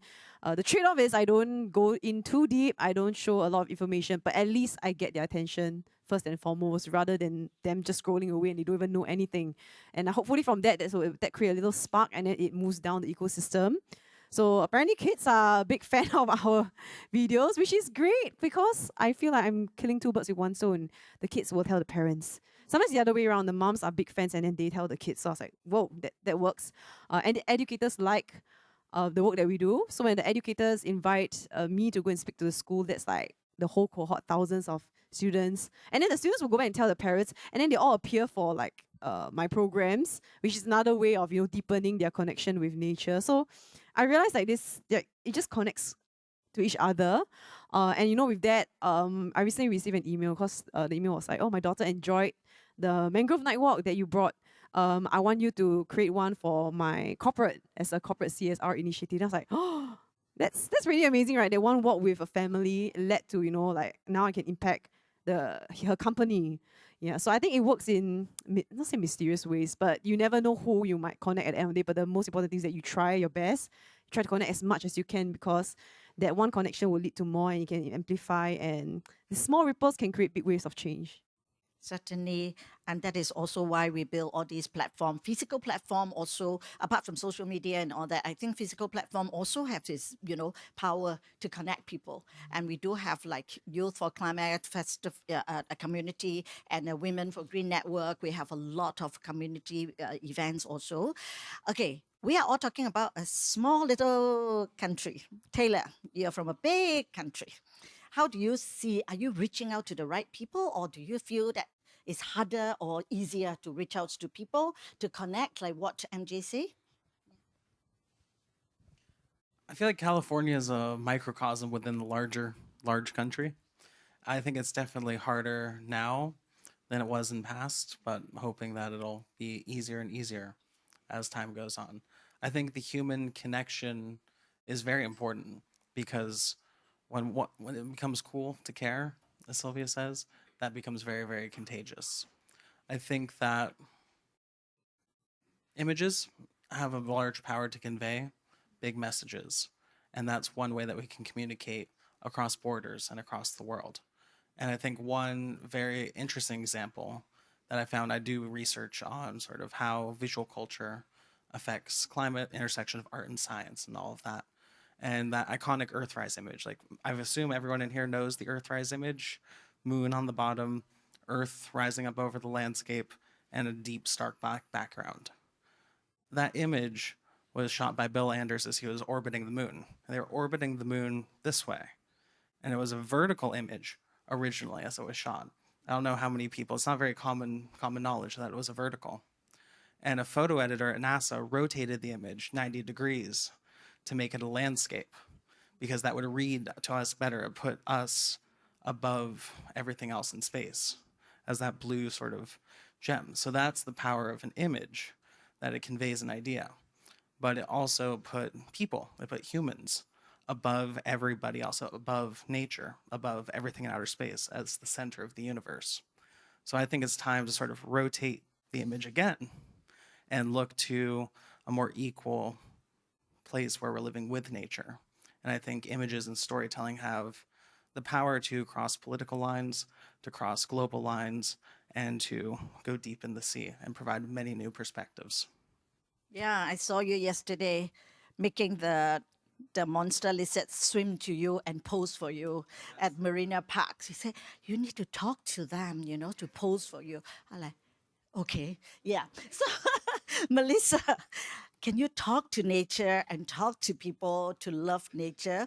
Like what, all these two amazing educator and advocate. Oh, I'm trying. I've been really trying to commune with nature a little bit more and evolve in how we do the work that we do. I think what is really interesting and exciting is, like you said, connection. We were all connected to each other, but like what we're also very disconnected from is ourselves a majority of people now are disconnected from themselves, each other, and therefore the natural world. And we're all been programmed to consume instead, put us into boxes, program us, and then, that way the system runs continuously the way that it has, and that the way that it has been destroying as well. But we're actually born here to create, and people want something to believe in. So when we start creating beautiful things instead, and keep pushing the boundaries of how we can be creative, that's when people wake up and get excited again. So I think even through the examples of Michael, Sylvia, yourself, and everyone here, the way that you've all started has really inspired me to continue to involve in the way that we do advocacy. I started in social media as well, but anything can change a person's mind. Michael started with pictures, then he started bringing people together, then it's expeditions, then it grew and grew and grew. And that's why we're all here together. There's so many different ways that we can do this. And you just got to start somewhere. I started in social media, MJ started with her walks, and now we're here together to share these experiences and to incite new ideas for us to reach people in different ways. Because as MJ pointed out, people's attention spans are so short, so therefore we need to be even more creative with how we connect to people, with how we make them remember, so that we can awaken that creator in them too. We can move away from a society of consumption and now co-create in right relationship with nature instead. So this is just the beginning for all of us, really, wherever. We're all so many established folks, but I know there's even more beyond this. Certainly. Edward, giving you a challenge. You are a target audience, of many people here, that we need to change the young mind. So you are the advocate among the young people. What do you think will really get the attention of young people of your age? You are a convert, but you need to convert a lot of many people around you. What will be the first thing you hit them, scare them, or buy them lunch and buy them coffee? I think scaring them, I don't think that would be the best idea. I mean, it would work, but I think giving them hope is the best, because when you scare someone, they can feel hopeless, and that could lead to no action. My generation has a very short attention span, and I think even if you can break through that a bit on social media and things to spread the word about climate change, the most difficult part will be getting people to truly act on it, because there's so many things, daily things, that affect the planet that will ultimately negatively affect the planet, because people are anything, people don't want to buy electric cars, not that they're the best, but people don't want to buy electric cars because they just want to fill up their gas, boom, done. But that's just wait the 45 minutes. That's how I think. Great. Angeline, your mom is a great advocate. So I'm sure she will give you some tips also. How are you going to be a strong advocate, at least to your peers first, then expand wider and wider? Well, my mom is obviously a big inspiration to me. She does a lot to do with the climate herself, and I think it's great to have a role model like her in my life from a young age. She's always taught me about the climate and how I should be well aware of what's going on in the world. And I think from that, I can help other people also learn what, and in many ways, in films, I really enjoy making films, and I think it's a good way to express a message, to storytell. Everyone has something that they can use. And I think our generation specifically should be really right now using our voice, and we should really be doing anything we can to spread the message to people around us, to make them aware. I don't know about you guys, but I want polar bears in the future for my children and for my grandchildren. And they might not be there one day, and that really hurts me, and I hope everyone feels that emotion too. So yeah. Wonderful. We only have time for one question. Who's the lucky one? Raise your hand. Anyone? I saw a lot of young people here at at the back here. Anyone aspire, want to go to, to a climate expedition? Yeah. And Michael is also here. He is really, he can create a lot of expedition. Yeah. Anyone? Anyone? Question? Don't be shy. The adult also. You? Okay. You're an expert. I want to ask Taylor a question. So I was in a bar in Louisiana with Bill Anders one time, and he was describing to me what it was like to be the first person to leave the Earth's gravity.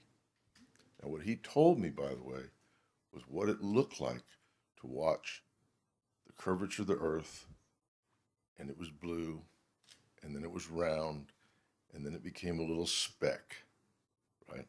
And he described what it was like to come around the other side of the moon. I don't remember that much about it.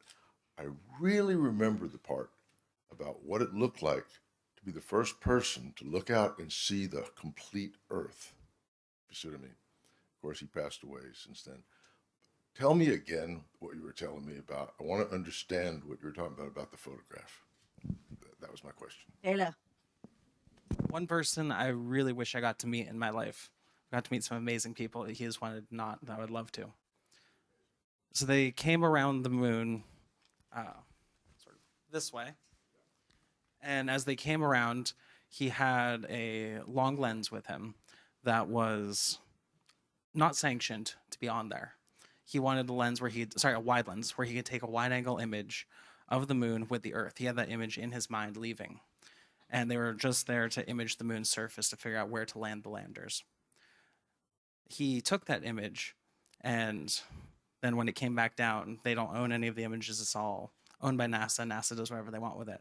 But they saw the power of that image. They saw the power of that image, and they rotated it to read as a landscape, as we read a traditional landscape image. It was the moon, Earth, darkness. So I guess backwards too. So moon, Earth, darkness, the other way around. But yeah. Yes. Yeah, you can look it up online and see it.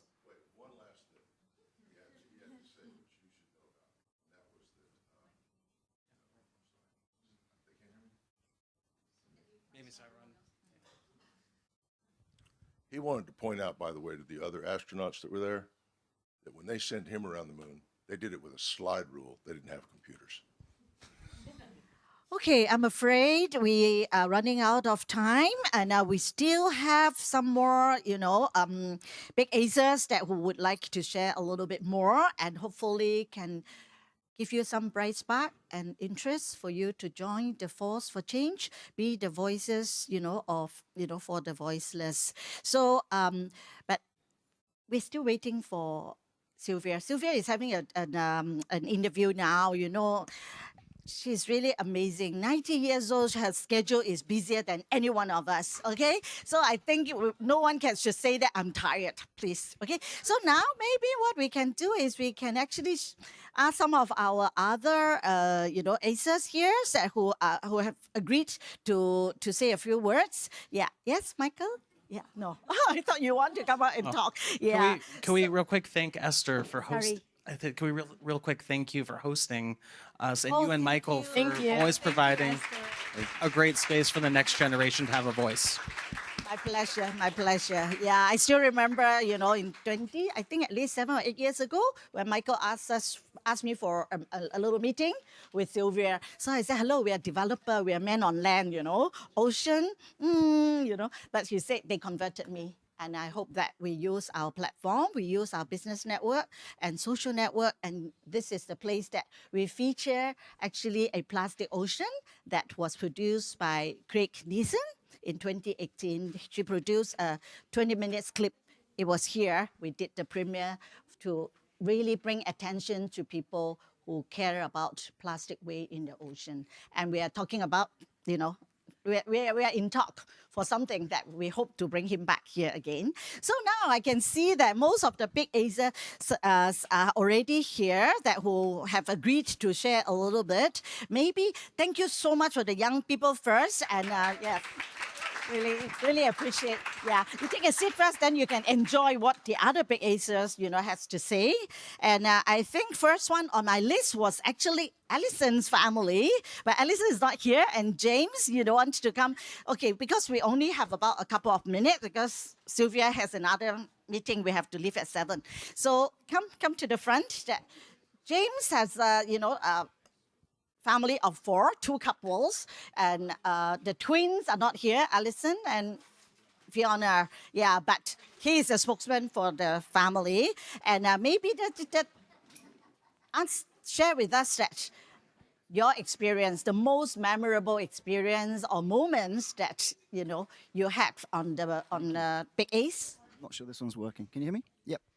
Thank you. So as you may have seen from a couple of the earlier photos, I'm just a simple drummer. Actually, my wife is the storyteller, Alison.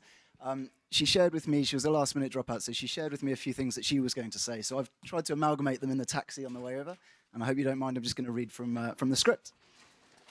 So I joined the Big Ace Arctic expedition as an ice scuba diver, expecting cold, risk, and the unknown. What I didn't expect was how clearly the ocean would speak back. At every glacier, the same story. Retreat, exposure, and loss. We sailed effortlessly to nearly 82 degrees north through waters that should have been locked in multi-year sea ice. Not long ago, ships rarely made it past 76 degrees without being turned back. We didn't go farther because we were stronger or braver. We went farther because something essential was gone. We entered areas that charts still marked as solid ice, and in one place we spent 25 minutes navigating uncharted water where once a glacier front had stood. The maps hadn't caught up to reality. Climate change is moving faster than our records. Being an ice diver means trusting the cold. This time the cold was retreating, and some of the most haunting revelations were discovered underwater. In Crossfjord, our check dive was shallow, a seagrass meadow with a short kelp forest and varied underwater life. The water temperature ranged from 4 to 6 degrees. When the team visited previously in 2015, it was 2 to 3 degrees, so the temperature rise was obvious and noticeable. This expedition wasn't only about loss, it was about resolve, and it turns out there is much to be hopeful for. As we've seen, 98 ambassadors, 25 nations represented, scientists, artists, filmmakers, youth leaders, and policy voices committed to raising awareness and driving positive change. And with the support of the next generation's powerful anthem, we all help to give voices to the voiceless.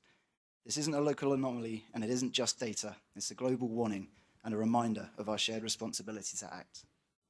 Thank you, James. Thank you so much. We on ACE, actually, we have a lot of talented people, and we can't have everybody here, but we just, invited a few to share. And Kai Ting represents the journalistic lens. Maybe you can share with us what you have observed on the, on the Big Ace. Yeah. I think for me, what was most impressive was when we were at the bird cliff, when we saw tens of thousands, maybe hundreds of thousands of birds just nesting along the steep cliff. And then I went out after that with Alex Rose to do microplastics trawling. So then there was this thought that went through my mind. What if something that we use, like our shirts or our chairs, end up in the Arctic? Those birds are just all going to die, right?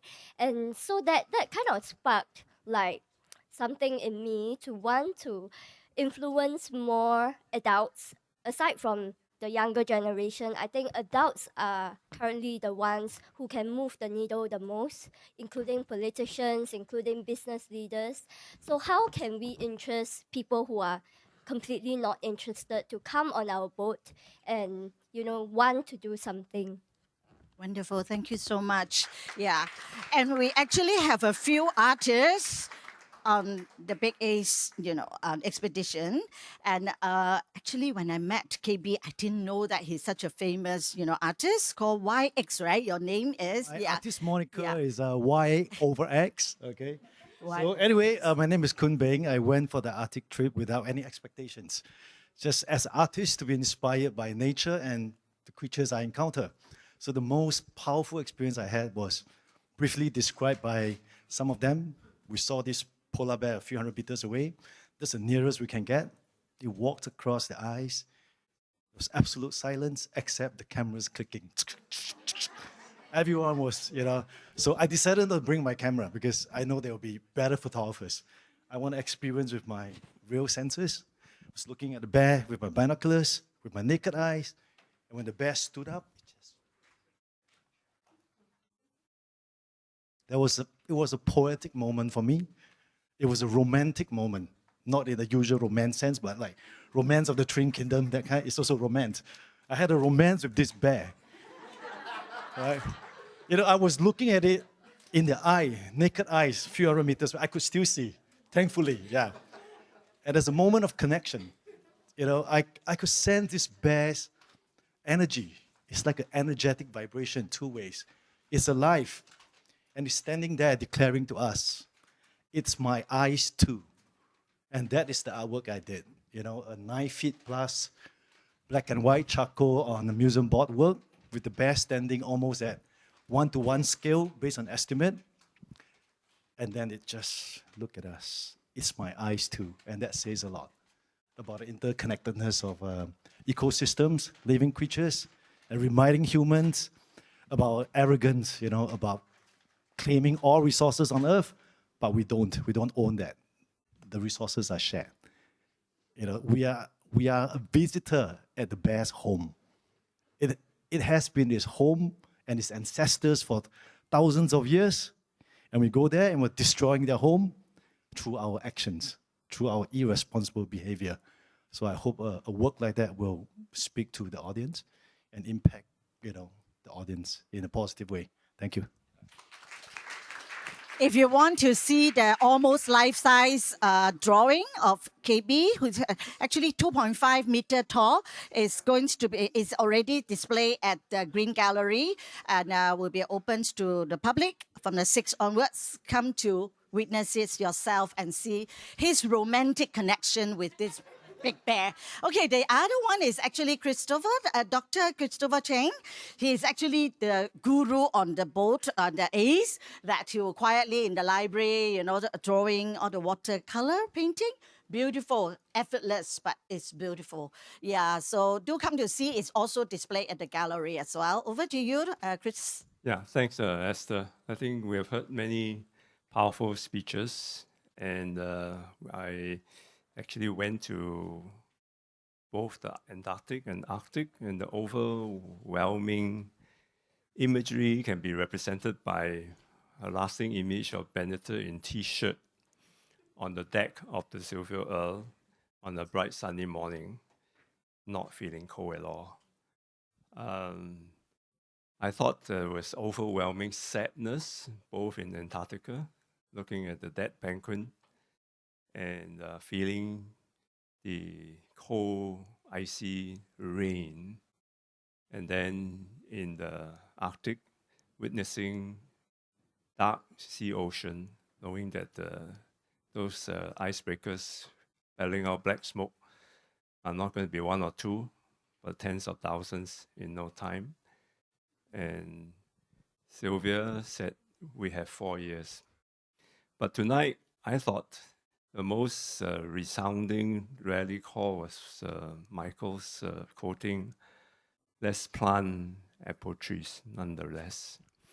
Because I feel that those problems, those obstacles are just problems that we can solve. It's for us to solve. And as Michelle said, we are all interconnected. And I'll just share you a little phrase that some of our climate advocacy people and ambassadors may use. And as a medical person, I feel deeply about it. The interconnectedness actually is because we Homo sapiens have an ancestor that crawled up from the ocean hundreds of millions of years ago.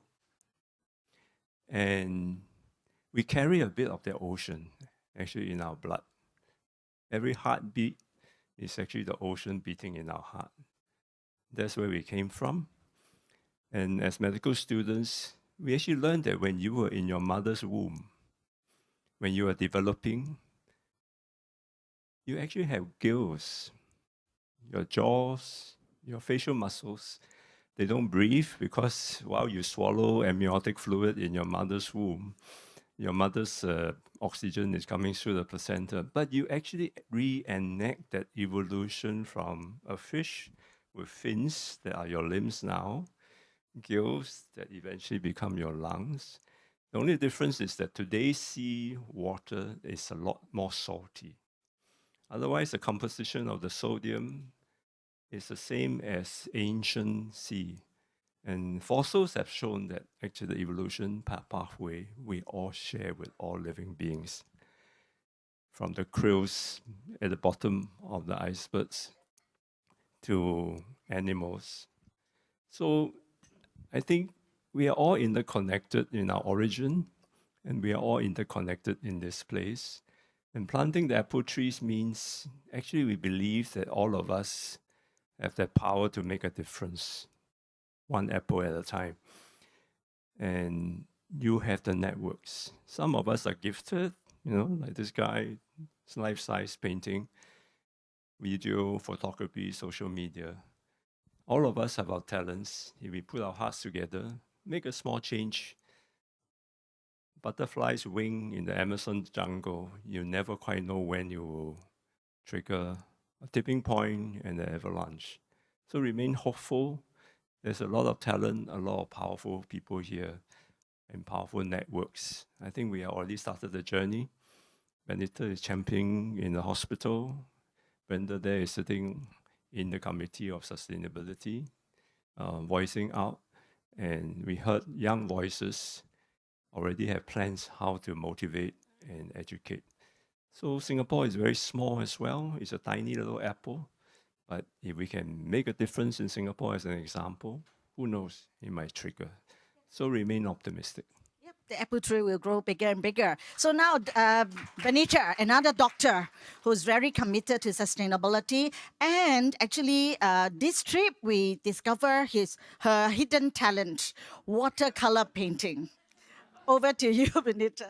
So, Chris mentioned that I was in the T-shirt in Antarctic. In fact, it was even more stuck in the Arctic. I was in a sleeveless blouse on the deck.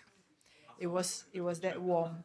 So I think the situation of how the climate changes and the global warming, it's very, very real. And this particular story of me, or this picture of me on a deck with the sleeveless blouse, have been shared many times through my sharing at work, because what I want to be able to do in the medical world, where we have a lot of use of materials of high resources, that we produce a very, very high amount of carbon footprint. And my wish is hoping that while we are trying to treat and save the patients that we care for, we think about the world that we are destroying. So that's a very, very powerful image that I kept reusing, and that I think is very important for us to share in the many ways that our colleagues here have shared. The other thing that the painting is one, and one of the things I told myself that I should always do new things on a regular basis. And regardless of age, I'm not that young, but regardless of age, we should always try new things. So yes, so painting was the new thing that I told myself that I've got a master to learn from. I should try a new thing. And I started painting my first paintings on board. And I need to do more of it after I come back, but I have not done enough. But I think the ability, or rather the willingness to change and do something more is very important. And as we've shared with our friends here, the need to change and the need to share that important story, to share that thought, and that share that willingness to do something different out of our comfort. It's an important lesson I learned, and I hope to share more of it. Wonderful. Thank you, Benita.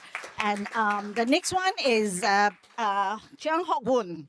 Whether it is through your photography, your watercolor painting, he has many multi-talents, and in the family, he's an artist also. We come from the same family, actually, happen to be.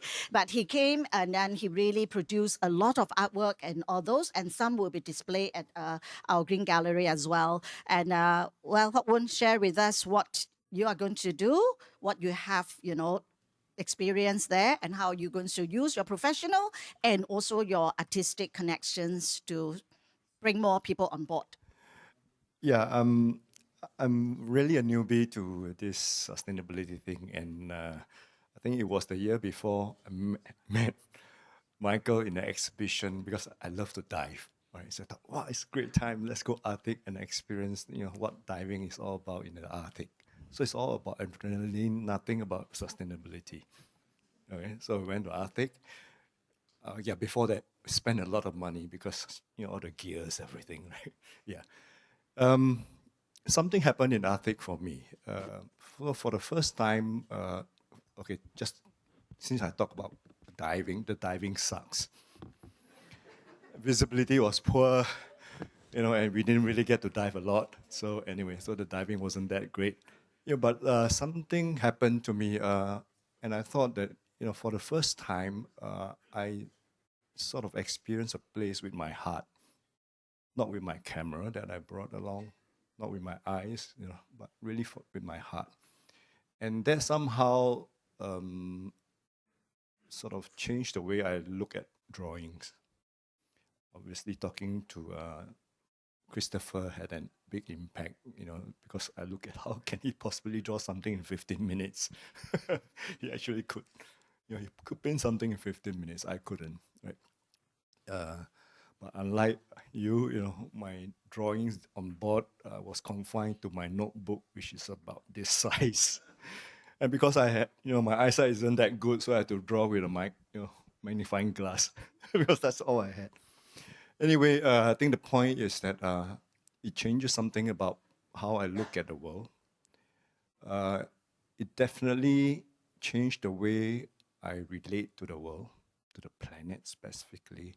I share with my wife and many of my friends. I said, for the first time, I'm 60 years old this year.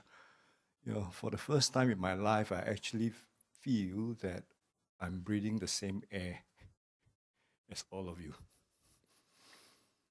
Yeah, so it's very personal to me. Okay, have I done anything for sustainability for the planet? I would say hardly.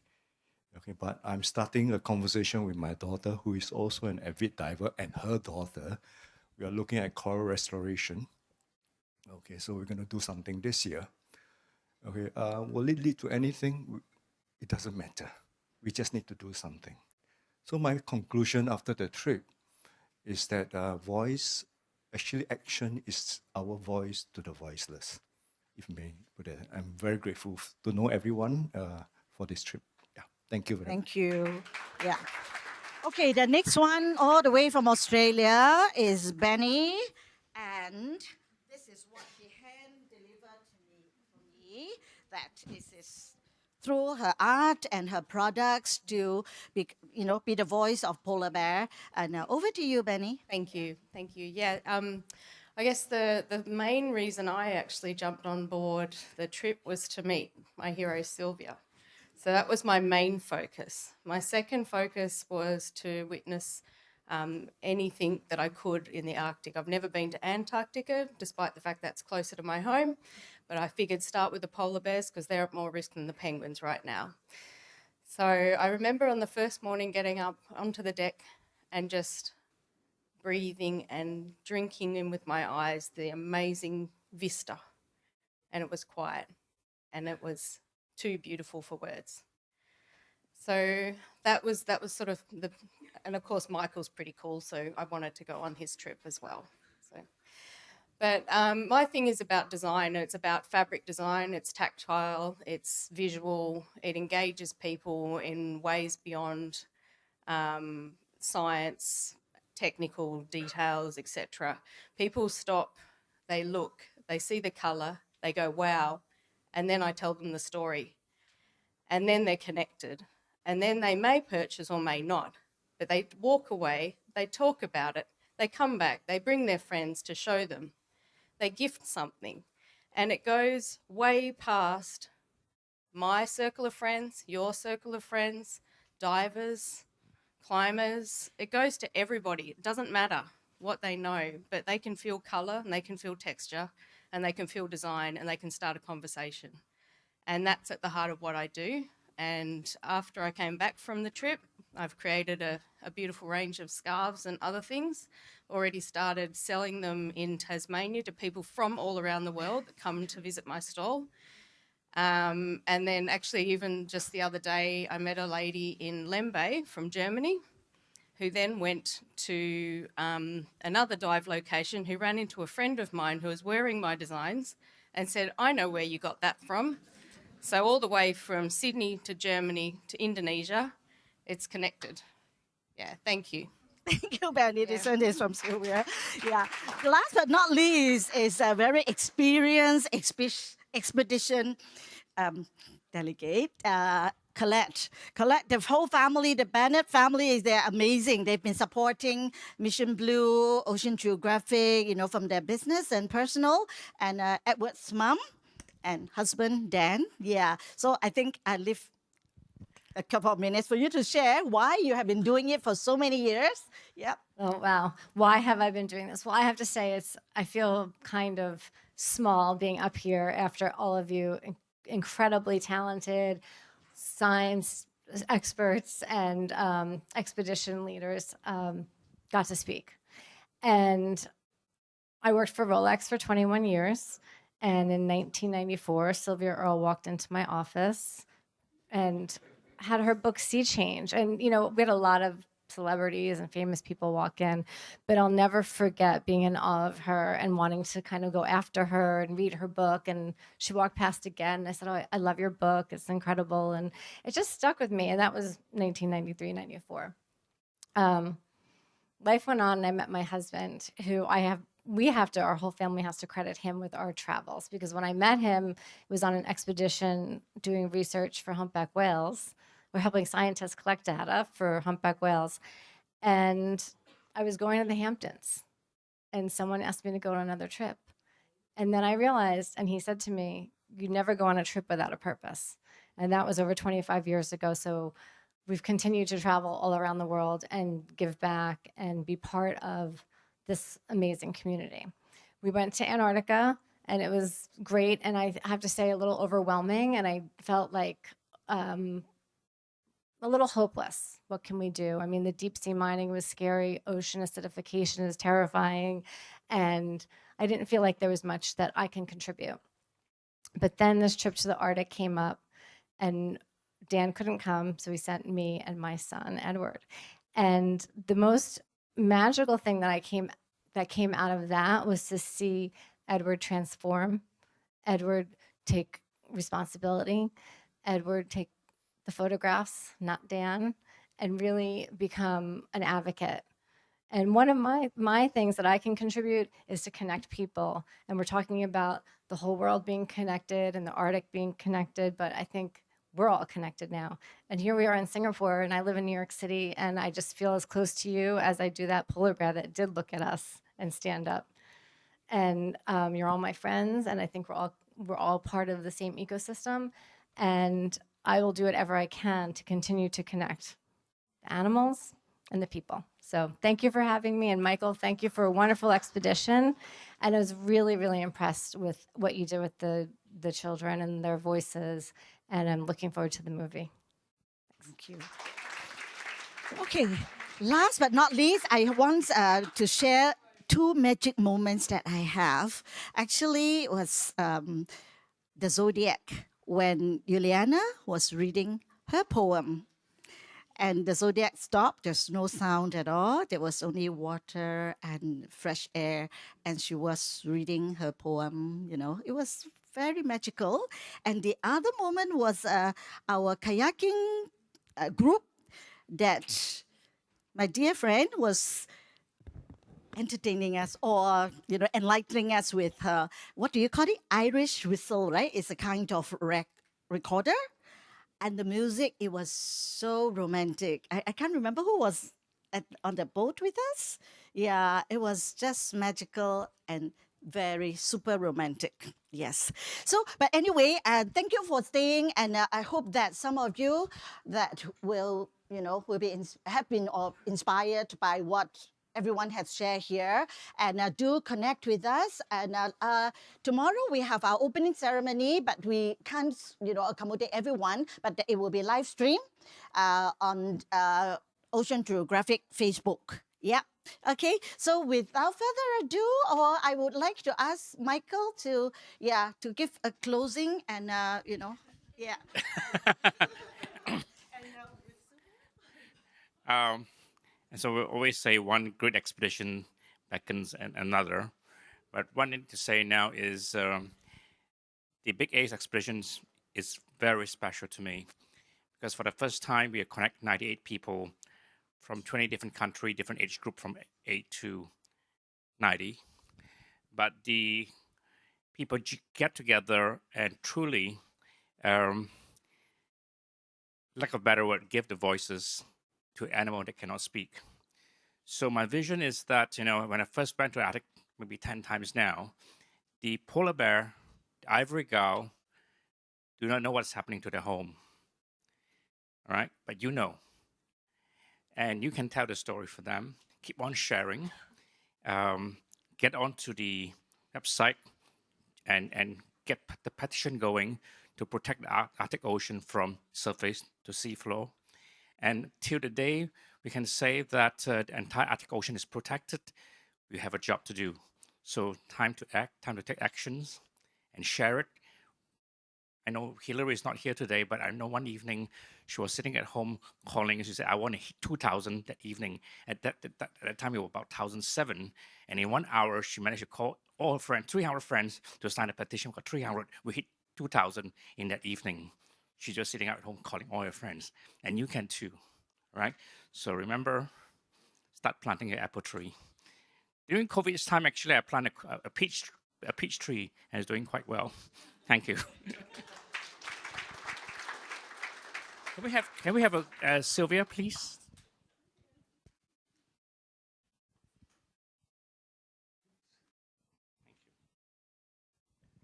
I thought you were going to do the closing remarks. But I'm really happy to step up and step in and salute you, salute all of you for being a part of the solution. It is a time. If you could choose a time to be around, I can't think of a better time than right now, because we still have a chance. We still have polar bears. There's still 10% of the sharks swimming in the ocean. We still have ice in polar regions and at tops of mountains. We've still got a chance. Time is slipping away, but there still is time. Our time. I mean, what could be better than being around, armed with knowledge that no one could know until right about now? We just happen to be the lucky ones with the opportunity to change this trajectory that really looks like it's inevitable, that we, like so many creatures before us, live, prosper, and then disappear. We are perhaps the only species that has ever existed with a choice. We can just keep doing what we've been doing. We can keep consuming the rest of life on Earth that will take us to that period where there won't be us anymore. But what we carry around with us, our minds, what we have within our heart, or whatever it is, Jane Goodall said the reason she has hope, we have this ability to not just take what we see and use it on an everyday here is now basis, but to use our ability to imagine a future and to share what each of us learned with others. It's the human spirit, seeing that bear and looking at the bear looking at you, that changes the way you think. The resilience of nature is absolutely a gift to all of nature. You have enough resilience when a species disappears, others will flourish and fill that space. If you haven't taken too many too fast, and we have taken too many too fast, this time that we live in is the era of the 6th major extinction of life, but not caused by a comet striking the Earth, not caused by forces outside the control of life on Earth. We live here, and we are the cause of this problem that we now face. Imagine if we didn't know. We have a choice. It's really exciting when you think about it. Not getting up every day and say, oh, there's nothing I can do, I'm just one little person. Think about it's individuals within this great mix of people, whether there are 100,000 humans, or 500 million, or 1 billion, or 2 billion, or 4 billion, or today's 8 billion minds, able for the first time to come together on a level that is unprecedented. And with the new technologies that are right on the edge of mushrooming into a new level of communication, a new level of analyzing data, information that can look for critical things that can be done before we've tipped over a place of no return. We are so fortunate to be the ones here now when we still have a choice. So bravo. I think going to the Arctic with this group was a catalyst for everybody in different ways. Whether it's Edward, who hadn't experienced some of the things that some of the rest of us have, but seeing for the first time something that will be with you forever. You can't take away what you now know. It's true with all of us. I think all of us are changed because of that experience. Every experience counts, some more than others. We have to share the view, share what we know, get others to see what you see. It's a responsibility in a way, but it's an opportunity.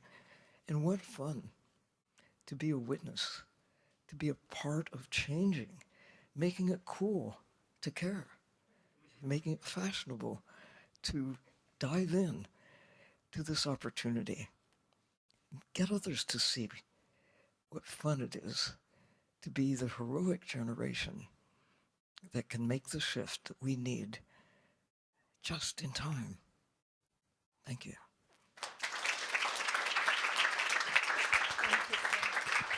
Thank you so much, Dr. Sylvia, and thank you to all our speakers today. Before you go, can we please take one big group photo of the audience first? Yeah. So can we all get everybody to squeeze in, please, and the people from the sides as well?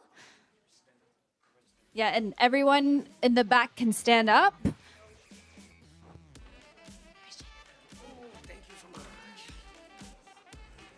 Please squeeze in those in the other room.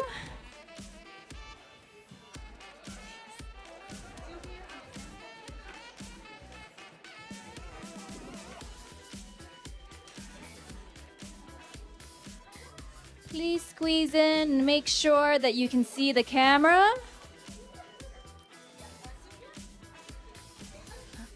Just take someone.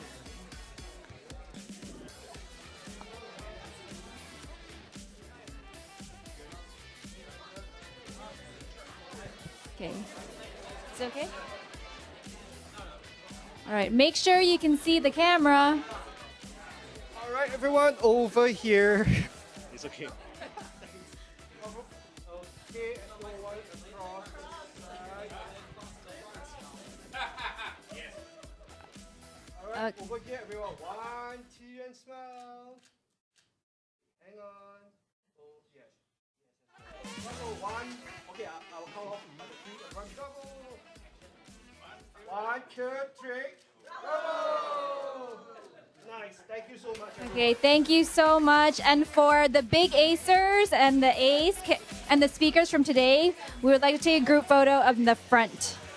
And for everyone else, there's still lots of food and drinks in the other room across the way. So make sure to grab some food before you leave.